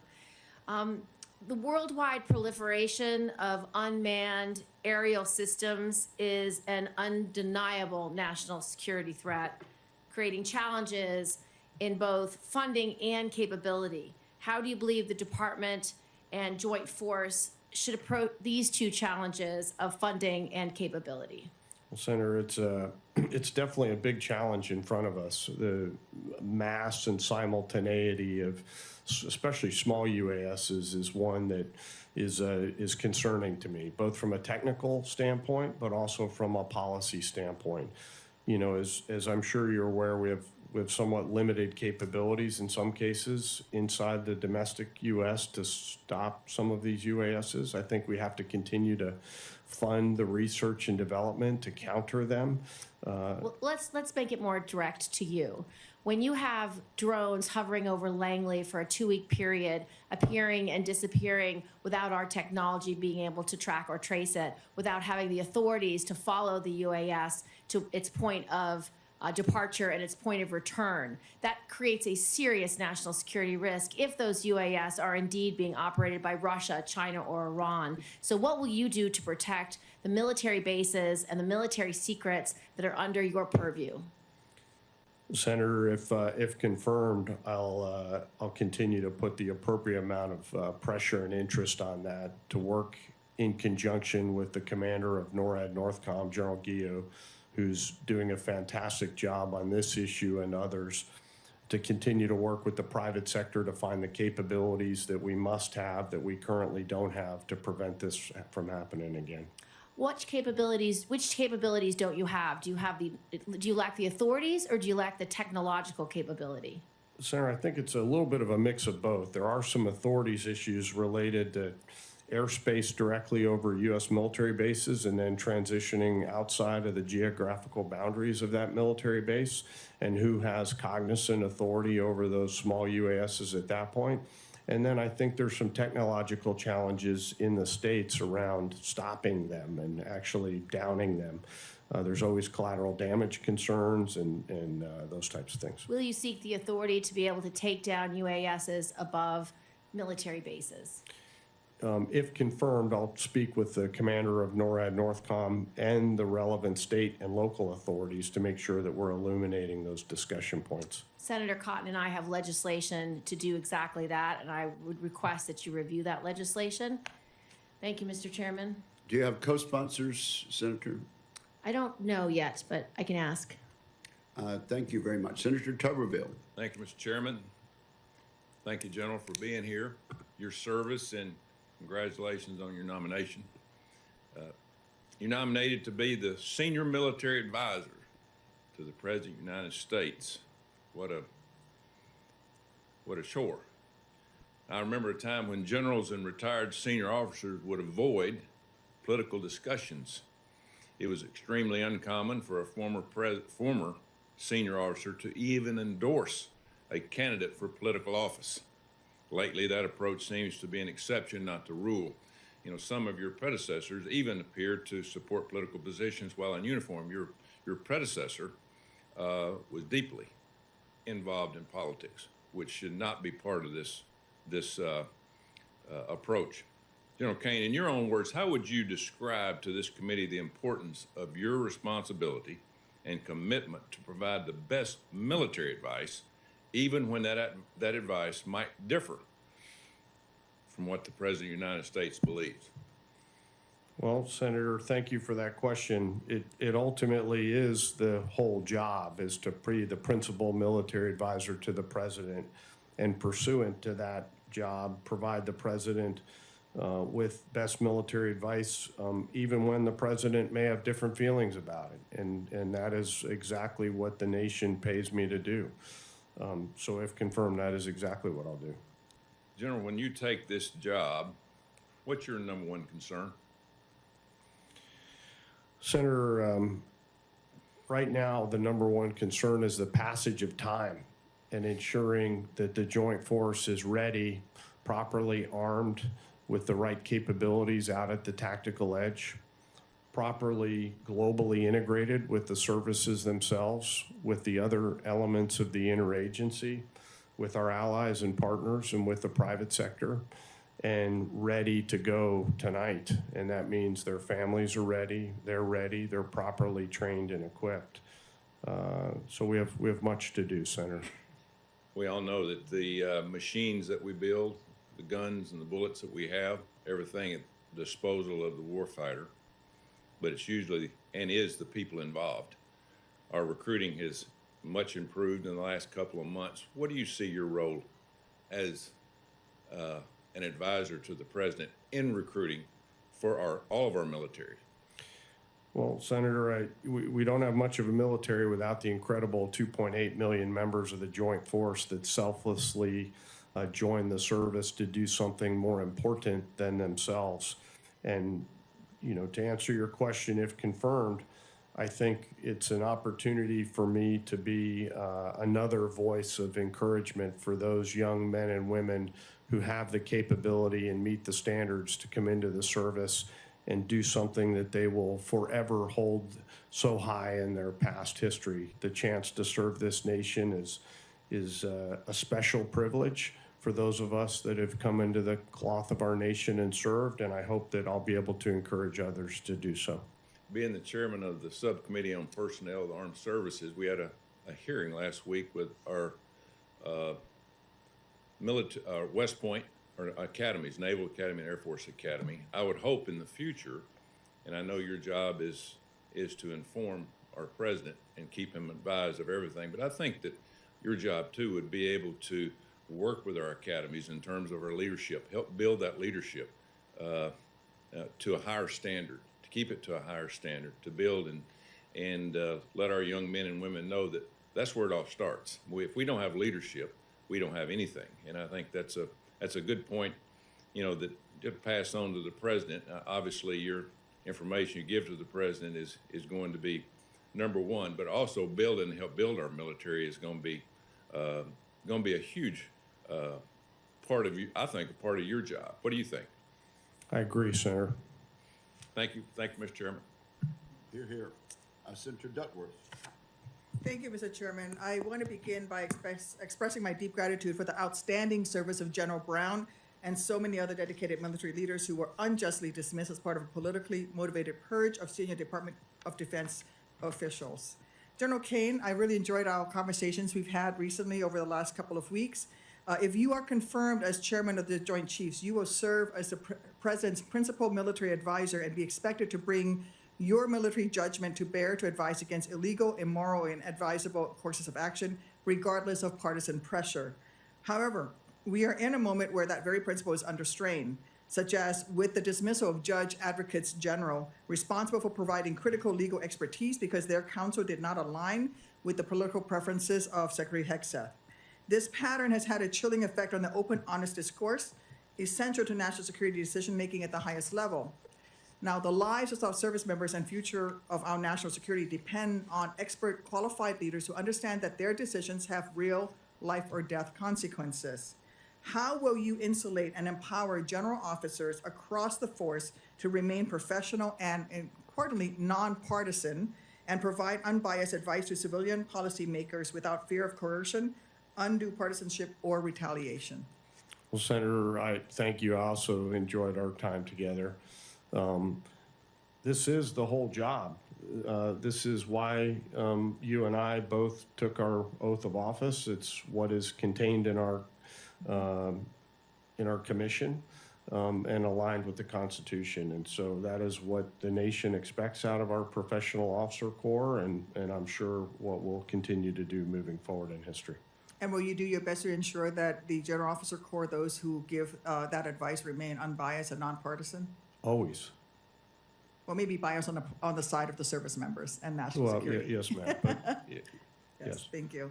And it's great to see a guard guy at that table being going through the confirmation hearing. So thank you, You will also be the senior-most uniform officer entrusted with being a model and a leader for the joint force.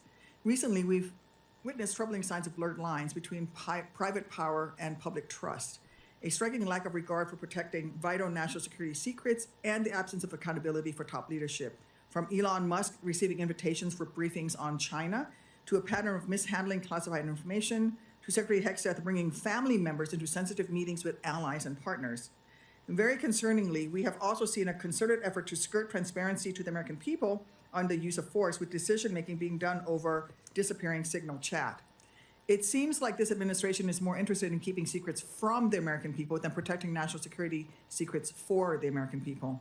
You have experience running some of our most sensitive operations, so you know that even the need for secrecy to enable mission success does not mean skirting accountability to the American people. Do you commit to providing the legally required transparency to Congress and the American people over decisions related to the use of force, even in the face of pressure from civilian leadership? I do, Senator. Thank you. Another concerning focus of this administration has been to distract the military from its core mission of protecting the American people from external threats by redirecting military personnel, assets, and platforms to domestic law enforcement missions. President Trump may have learned from his first term that asking one of your predecessors to deploy the military to fire on civilian protesters was a no-go. So instead, he has turned to a form of insidious tactic, linking criminal activities or undesired political speech to hostile governments like Venezuela or terrorist groups like Hamas in order to legitimize military involvement. In fact, this kind of threat inflation is exactly what dictators do. The separation between military missions and civilian law enforcement is a core tenet of our democracy and exists not only to protect the rights of American citizens, but also to preserve the integrity of our armed forces. When military personnel are thrust into law enforcement missions, it places them at risk of moral injury, of being asked to enforce partisan concerns rather than to defend the nation. It compromises not just their mission, but their conscience. What steps will you take to ensure that U.S. military personnel or assets are not inappropriately used in law enforcement capacities that distract the military from its core mission, undermine readiness, and threaten public trust? Well, Senator, thank you for that question. I think there's, strong systems in place, legal systems in place that prevent any missteps there. It ranges from Title 32 authorities to Title 10 authorities, and have no reason to believe at this point that those are insufficient in any way. Thank you. I enjoy working with you, General. Thank you, Senator. Mr. Chairman? Thank you very much, Senator. Senator Sullivan. Thank you, Mr. Chairman. I want to begin by agreeing with our ranking member and others, you, Lieutenant General Caine, on commending General C.Q. Brown for his exceptional 4 decades of service. I fully agree with the accolades he's receiving in this committee and wish him and his family the best. I've served under, met with hundreds of flag officers in my positions as a U.S. Senator, as a U.S. Marine. And I will say, General, I think you are one of the most impressive flag officers I've met with. And I don't say that lightly. Like I said, I've met with hundreds. I think it's the combination of all the experiences, to Senator Duckworth's point, Guard, Reserve, private sector. I mean, you're bringing a lot in here, and I think that's going to be very, very important. I do want to touch on this topic that we're playing up a lot here on keeping politics out of our military. I couldn't agree more with that. I think it's really important. Big part of my career here. I've tried to make sure that happens. But I will say, we're not talking about what just happened the last 4 years. I think the military was politicized in a huge way, particularly from the civilian leaders who were pushing left-wing theories on the military, pushing climate change over shipbuilding. The Undersecretary for Policy came before this committee and told us that our military is, quote, systemically racist. It's ridiculous, right? Do you believe our military is systemically racist? Is that what you saw in your 30-plus years of service? No, Senator. So do you agree, just to make 100% sure, with the Secretary of Defense's testimony when he came here, that our military professionals, uniformed professionals, need to remain apolitical and committed to our Constitution, identified not as Republicans or Democrats, but warriors and leaders? Is that your commitment? It is, Senator. And will you commit to this committee to doing that? I will, Senator. Thank you. I'm not going to let this hearing go by without a famous quote from the father of the U.S. Air Force, Billy Mitchell, who was talking about a certain place in the world. He said, whoever controls this place controls the world. It is the most strategic place in the world. What place was Billy Mitchell talking about, General? Alaska, And sir. do you agree with Billy Mitchell's incredibly insightful analysis? Mitchell was a brilliant air power That's a theorist, yes, so I sir. assume you're Yes, sir. saying? Yes, sir. Okay, well, look, our adversaries agree. You and I talked about this in my office. Again, I appreciate the hearing. We've had huge incursions, huge number of incursions in the last 2 years. Russian, Chinese, joint Russian-Chinese strategic bomber task forces into our ADAs, joint Russian-Chinese naval task forces into our EEZ up in Alaska. We are on the front lines of great power competition with regard to our adversaries. You and I talked about infrastructure in Alaska for our military. The president, after his election, said we will ensure Alaska gets even more defense investments as we rebuild our military, especially as Russia and China are making menacing moves in the North Pacific. That's from the commander-in-chief. The Indo-PACOM commander, NORTHCOM commander recently said that this very vital naval base, former naval base in Adak, is a former sub base, air base, huge fuel depot, one of the biggest fuel depots for our Navy in the world. We have a Navy team there right now, this week, looking at reopening that. Can I get your commitment to work with this committee and me on infrastructure that can protect our northern flank? Because as the NORTHCOM commander recently testified, these incursions are only going to increase. Yes, sir. Let me talk about another issue that doesn't come up a lot. You talked about urgent action, reform to go faster with greater efficiency. I think one of our unsung success stories in this regard is 8A contractors working with the Department of Defense. DoD can use these 8A contractors if they want. They don't have to, but they bring efficiency, speed, low-cost contracts and quality services. I saw a recent example of a integrated request from DoD to have a wheeled vehicle that can put a Harpoon anti-ship system on it. This 8A contractor got it designed in 2 weeks, got it produced in a month, or I'm sorry, inside of 12 months. They're already in Taiwan.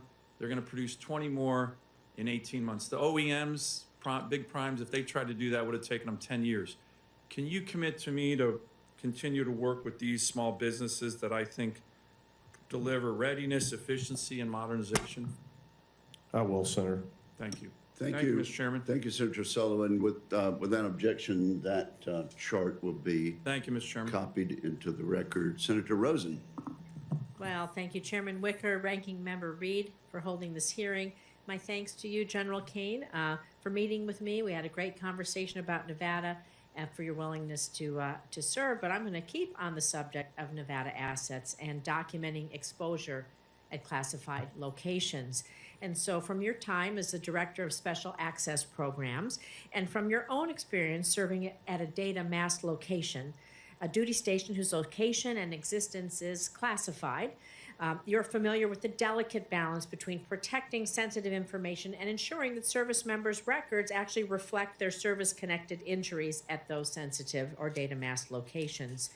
And so I've heard from constituents who served at such locations like the Nevada Test and Training Range who believe they were exposed to radiation from our days of conducting explosive nuclear weapons testing and to burn pits which dispose of classified waste.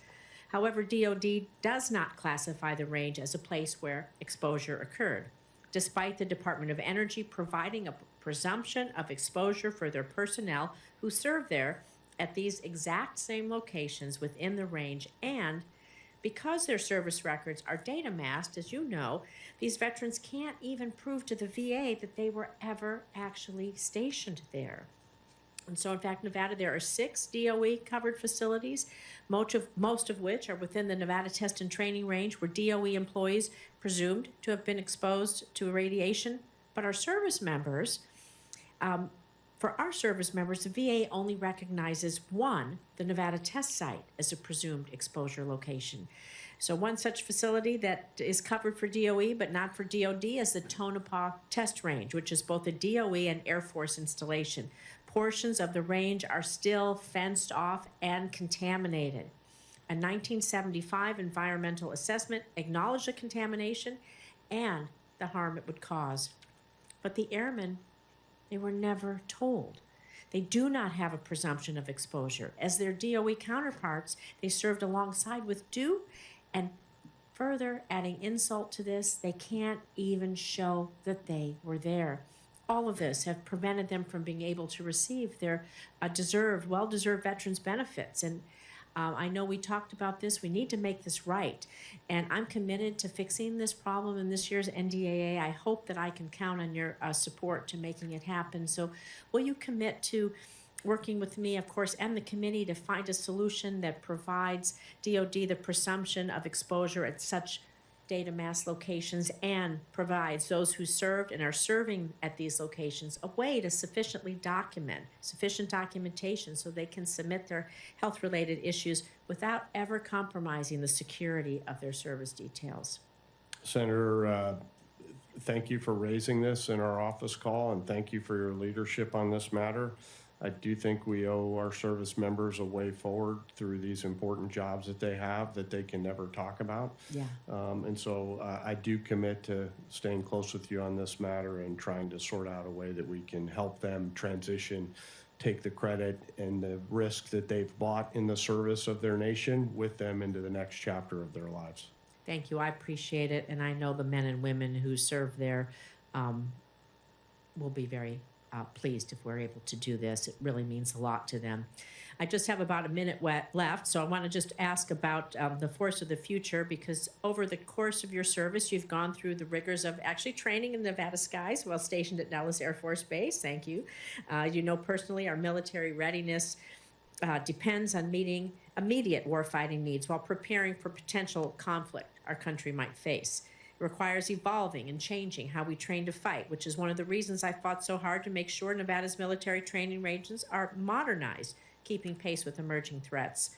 So if confirmed, how would you prioritize investments in readiness, in modernization, in force structure, so especially in these emerging domains like cyber warfare and AI?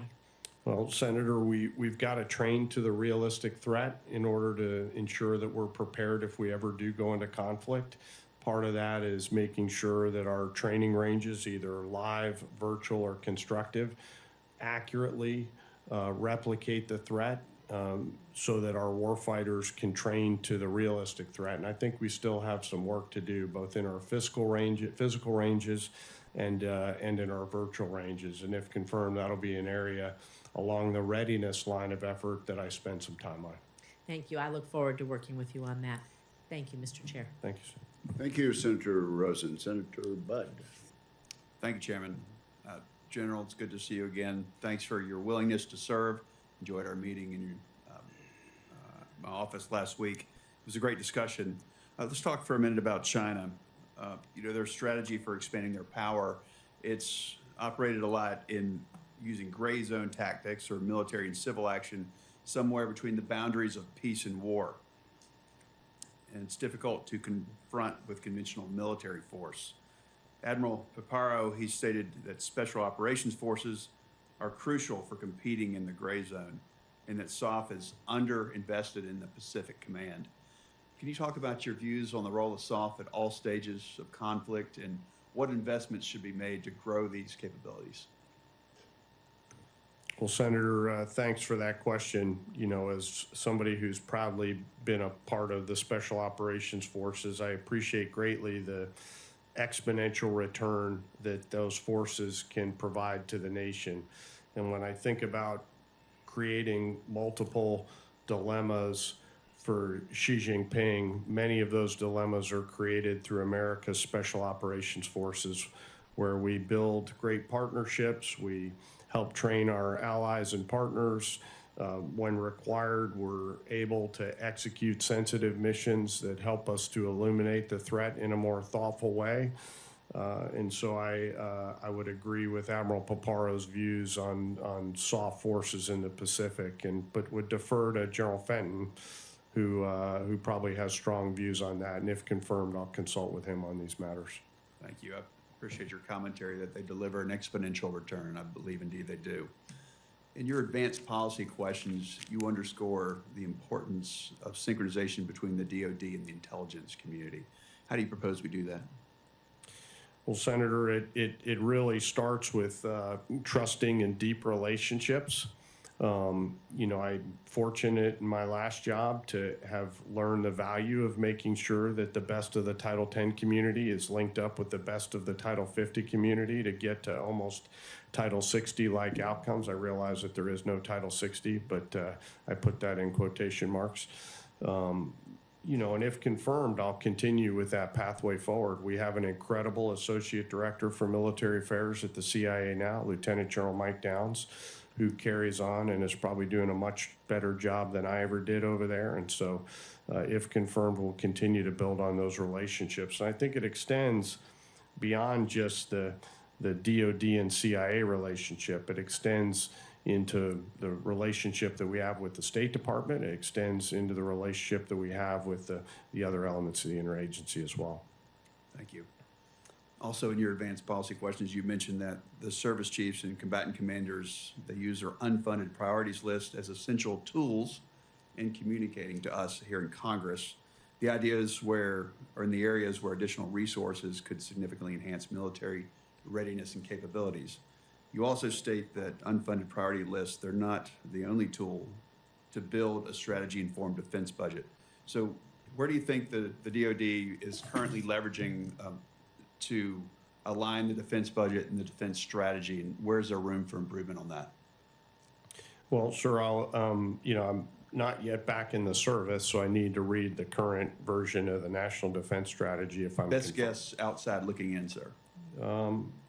I think we need to continue our efforts in the Pacific, and that would be my early read without actually being into the intel record. Thank you. Last year, combatant commanders, they testified before this committee, speaking to the value and the relevance of the F-15E Strike Eagle in their respective areas of responsibility. So as a fighter pilot with extensive experience in combat and homeland defense missions, can you speak to the value and utility of the fourth generation fleet? Specifically the F-15E and the 16 which you flew, and whether you find it wise to reduce these inventories prior to taking delivery of the potential replacements. I guess it's the divest to invest strategy, if you'd comment on that, please. Yes, sir. Thanks for that question. You know, what we can't do is leave something uncovered in the interim. And when I think about at least the F-16, for example, they're predominantly tasked with homeland defense at this point in time. And you know, we can't ever let another 9/11 happen. So we have to make sure that we do not divest so much that we lose coverage in places that we must have to sustain that combat capability.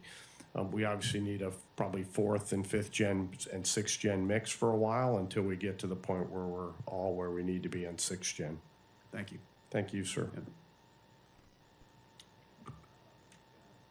Yes, thank you very much, Senator Warren. Thank you, Mr. Chairman, and congratulations.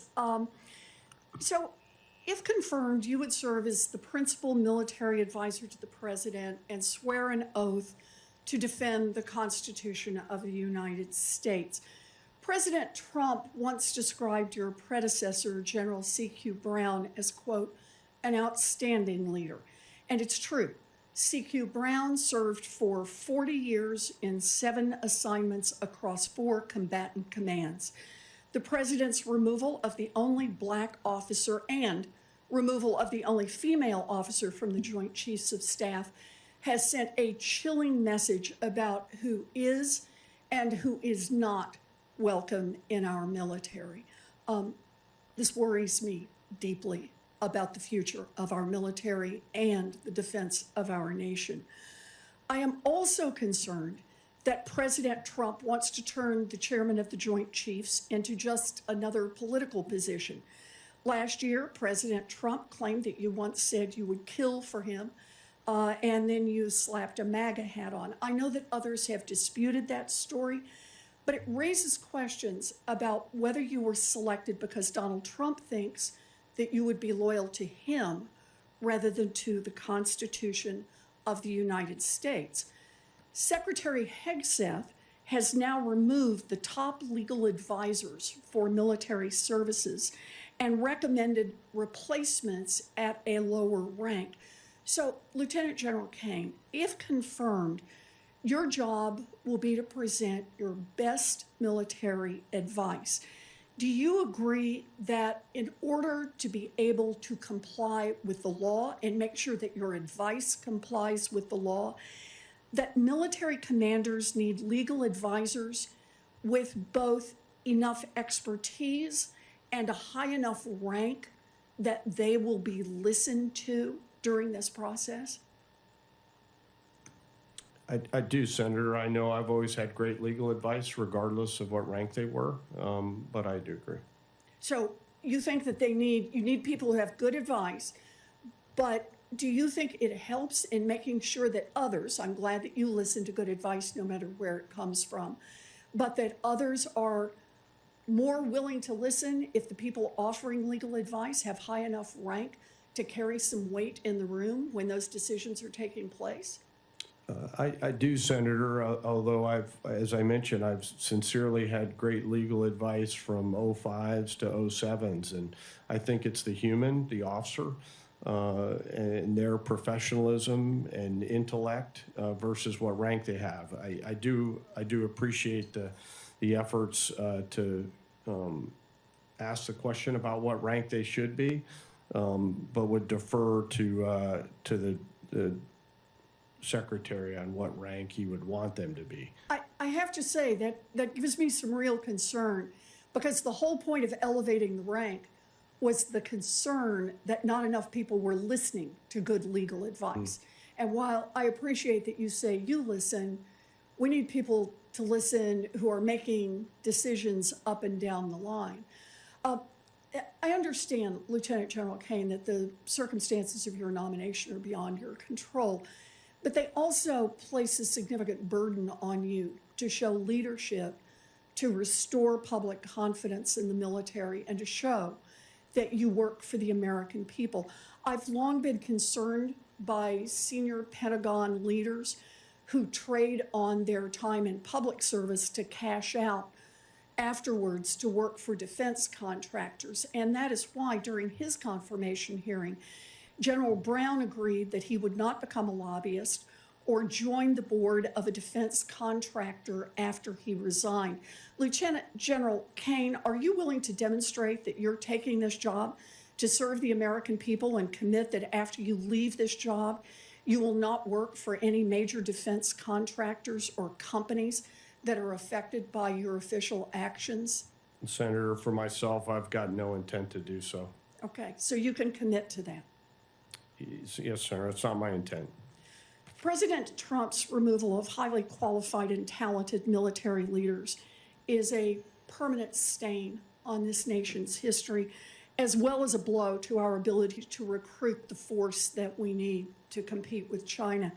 If confirmed, you will have an important responsibility to show the American people that you will defend our nation with integrity, that you will follow the law, and that you will lead our men and women in uniform with integrity. Thank you. Thank you, Mr. Chairman. Thank you. Thank you very much, Senator.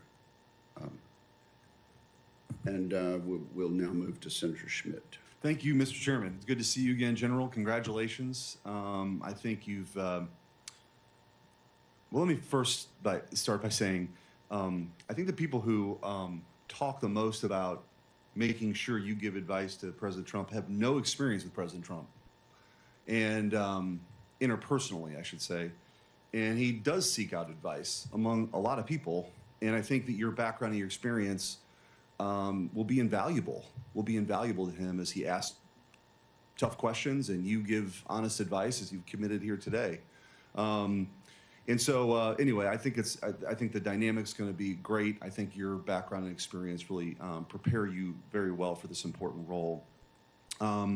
So I wanted to ask you about a couple of things where I think that your experience will play an important role in specific decisions. So this great powers competition that we are, with China.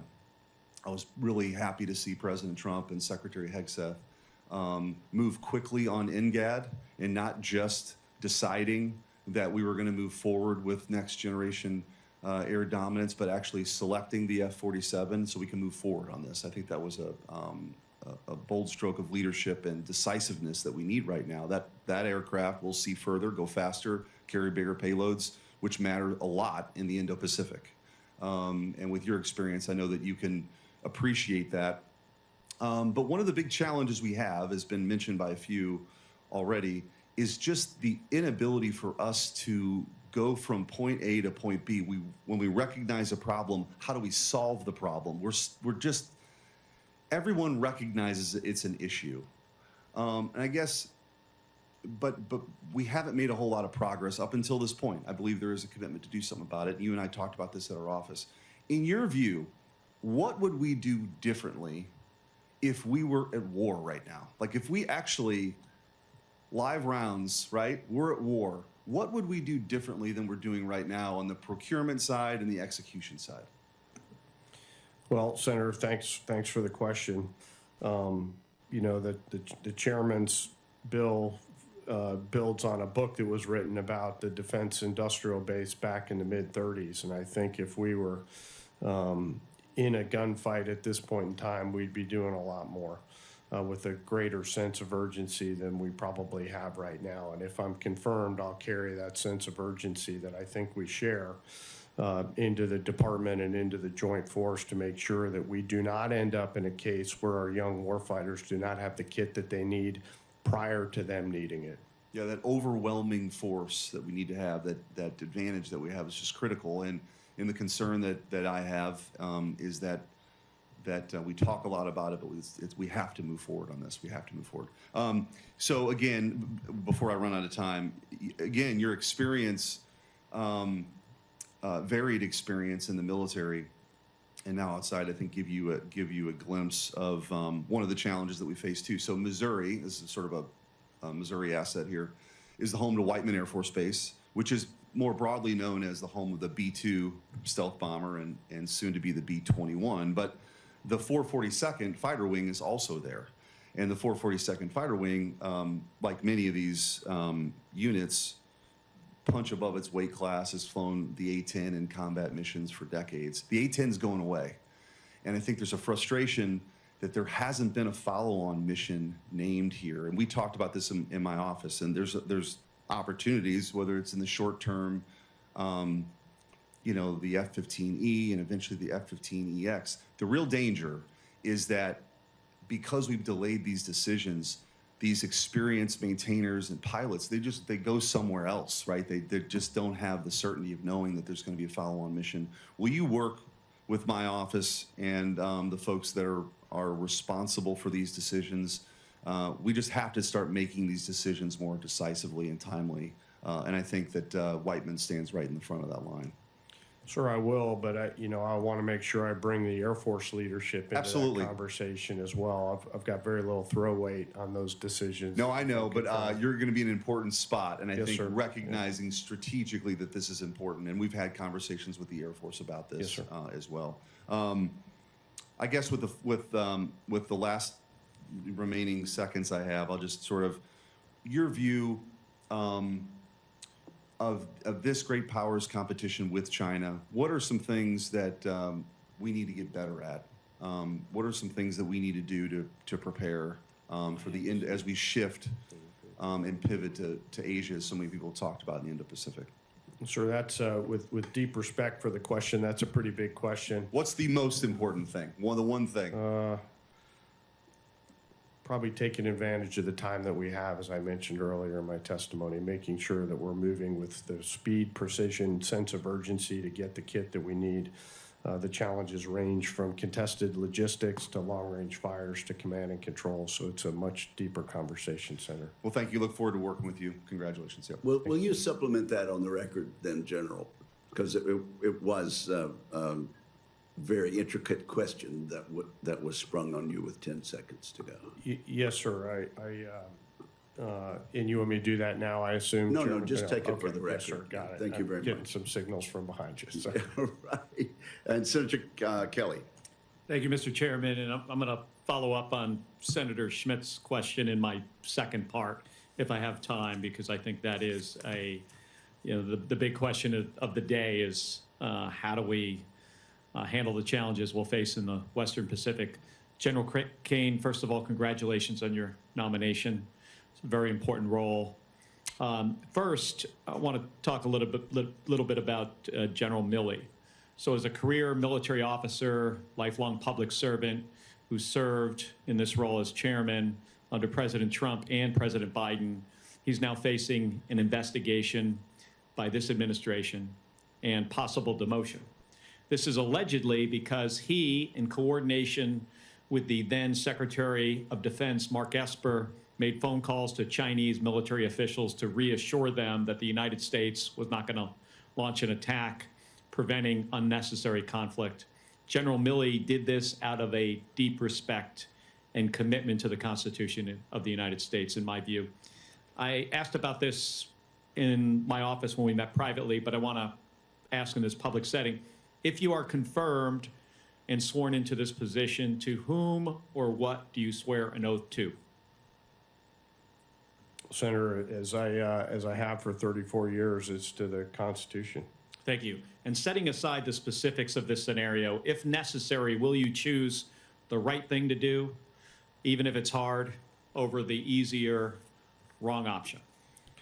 Senator, I've always strived to do the right thing, and that's not going to change now. Thank you, General. And are you willing to get fired from this job for doing the right thing and following the Constitution? I am. Thank you, General. So back to what Senator Schmidt was getting at, part of what he wanted to discuss.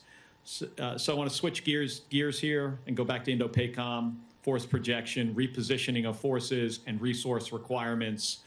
I think you mentioned Transcom. They play a pivotal role in projecting forces from the United States into Indo-PACOM. And that's why I'm reintroducing the Ships for America Act, which is a bipartisan bill aimed at strengthening our commercial shipping base, which would have the added benefit of giving our combatant commanders additional sea lift capability so we can rapidly respond in crisis and in conflict.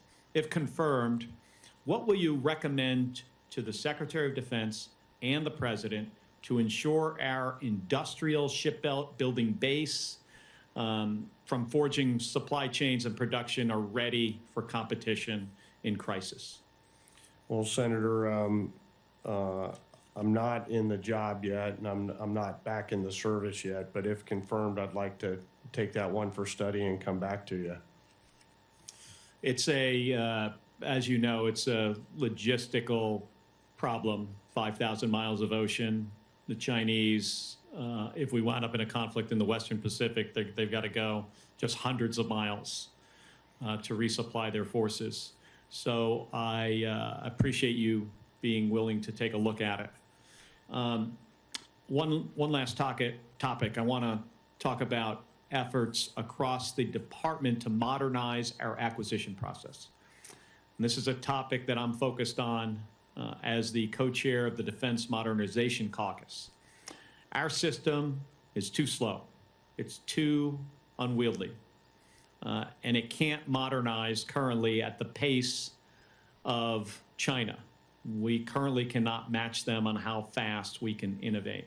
So we need to foster an ecosystem change that encourages some risk from small businesses so they can innovate faster, and ensures that if a technology meets a current demand signal, we have an effective mechanism to bridge the testing and evaluation gap that often exists to get that stuff over to production. So, General, if confirmed, what changes will you recommend to the Secretary and the President to ensure that we take advantage of smaller, innovative companies and acquire at the speed that technology is moving forward?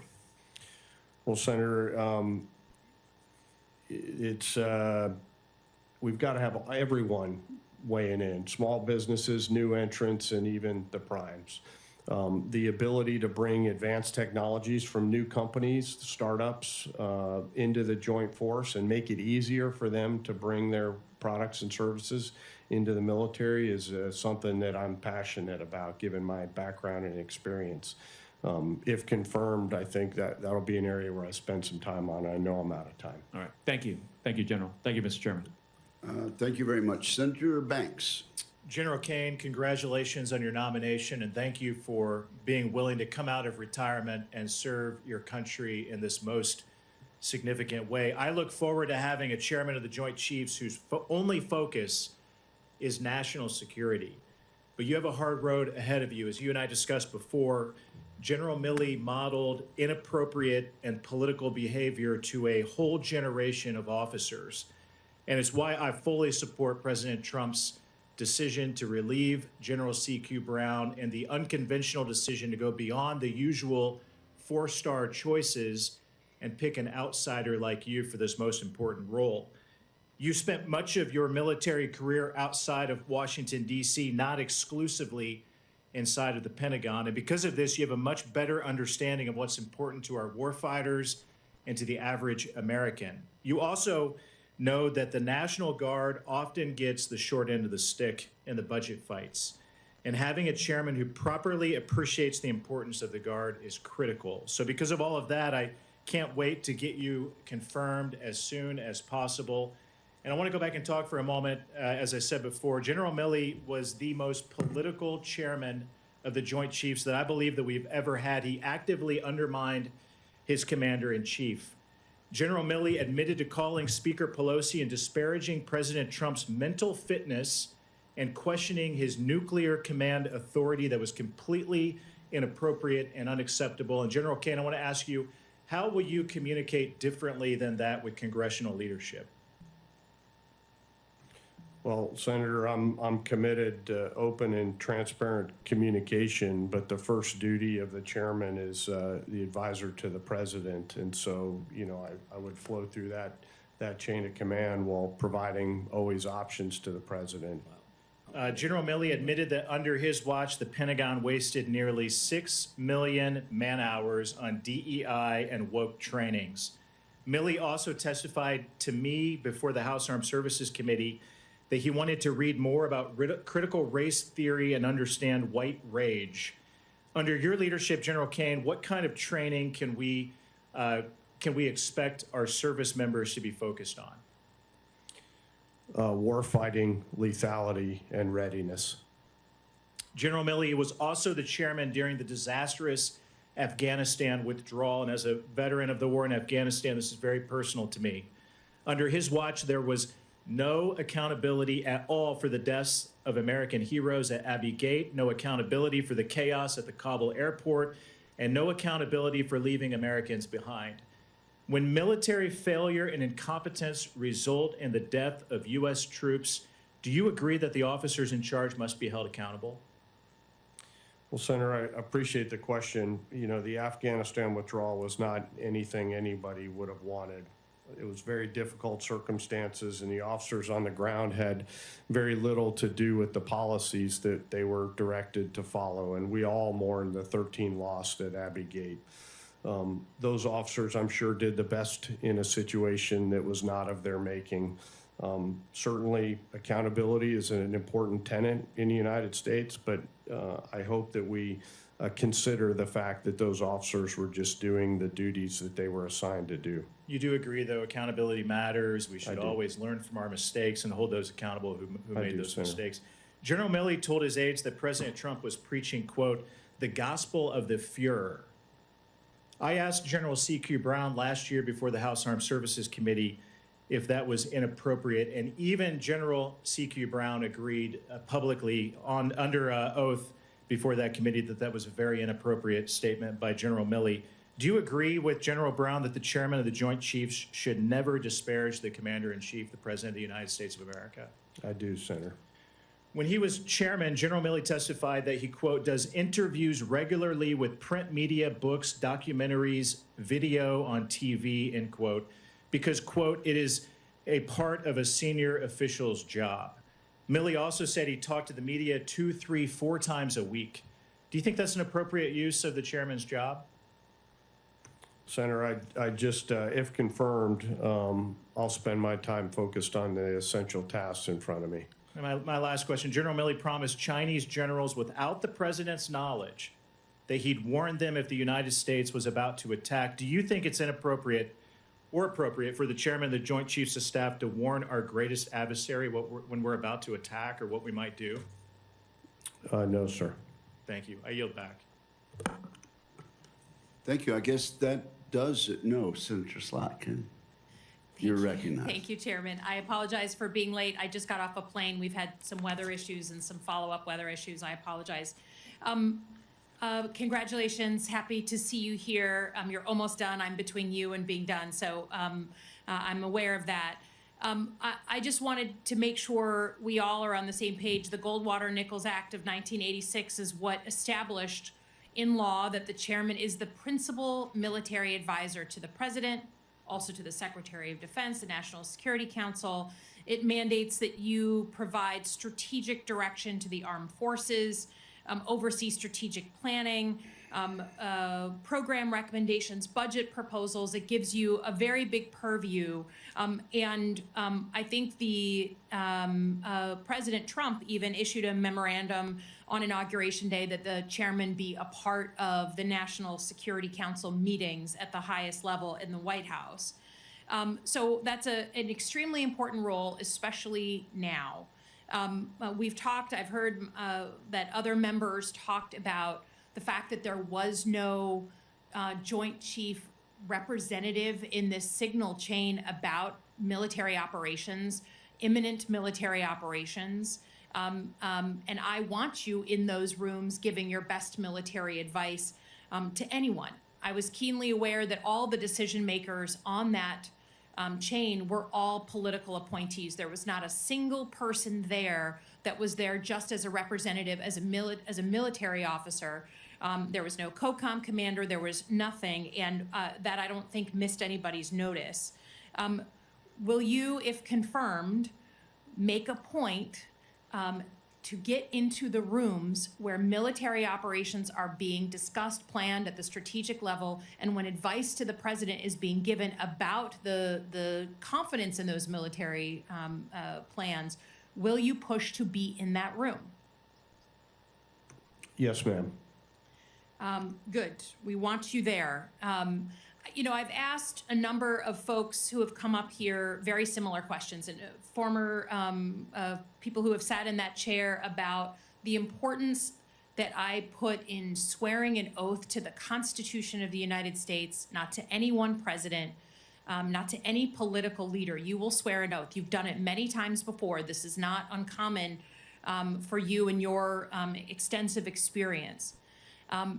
And I have asked all of these appointees or these nominees to say, if the president asked you to do something that was unconstitutional, to use the military in a way that was unconstitutional, to put military into the streets of our cities or policing and performing law enforcement roles which they are not trained for, et cetera, et cetera. If he asks you to do that, will you push back and lay down the law on behalf of the Constitution, not for the president's whims? I will, Senator. I don't expect that to happen, but of course I would. Well, we don't expect it to happen, but it did happen. Under the Trump administration the first time, Secretary Esper was asked to bring in the 82nd Airborne active duty military troops to put down a peaceful protest in Washington, D.C. And in his own book, he wrote that he convinced President Trump in the dark of night not to do that. I don't need it to be public. I don't need you to have a public fight with President Trump. I'm not asking that. I'm asking, in the same exact situation, would you act honorably in the same way and protect the rules and of the road for the U.S. military, to protect the institution you've given your life for, and make sure that this country doesn't see their uniformed military as a political arm of any one party? Will you stand up and push back similarly to Secretary Esper? Senator, I think that's the duty and job that I have, yes. Well, I appreciate that. I think there's lots of other important work. We all want you to be focused on the war fighter. Can you confirm for me, though, because these reports that keep coming out of Department of Defense and uniformed military press outlets taking down Jackie Robinson's page on and his service to the country, the Tuskegee Airmen, which have such a connection to Detroit, Michigan, they're taken down, they're putting back up. Can you confirm that war heroes, no matter what their color, should be recognized by the Department of Defense, and it's not some damn DEI thing to recognize warriors of color? Ma'am, I think we should always recognize warriors, period. Okay, well, I hope you uphold that as this ridiculousness continues of taking people and erasing them from our military history. It's really, to me, offensive. But we look forward to you standing up for those good values. Thank you for your work, and I yield back. Thank you, Senator. And this concludes today's hearing. I want to thank our distinguished witness for his testimony. And without anything further, we are indeed adjourned.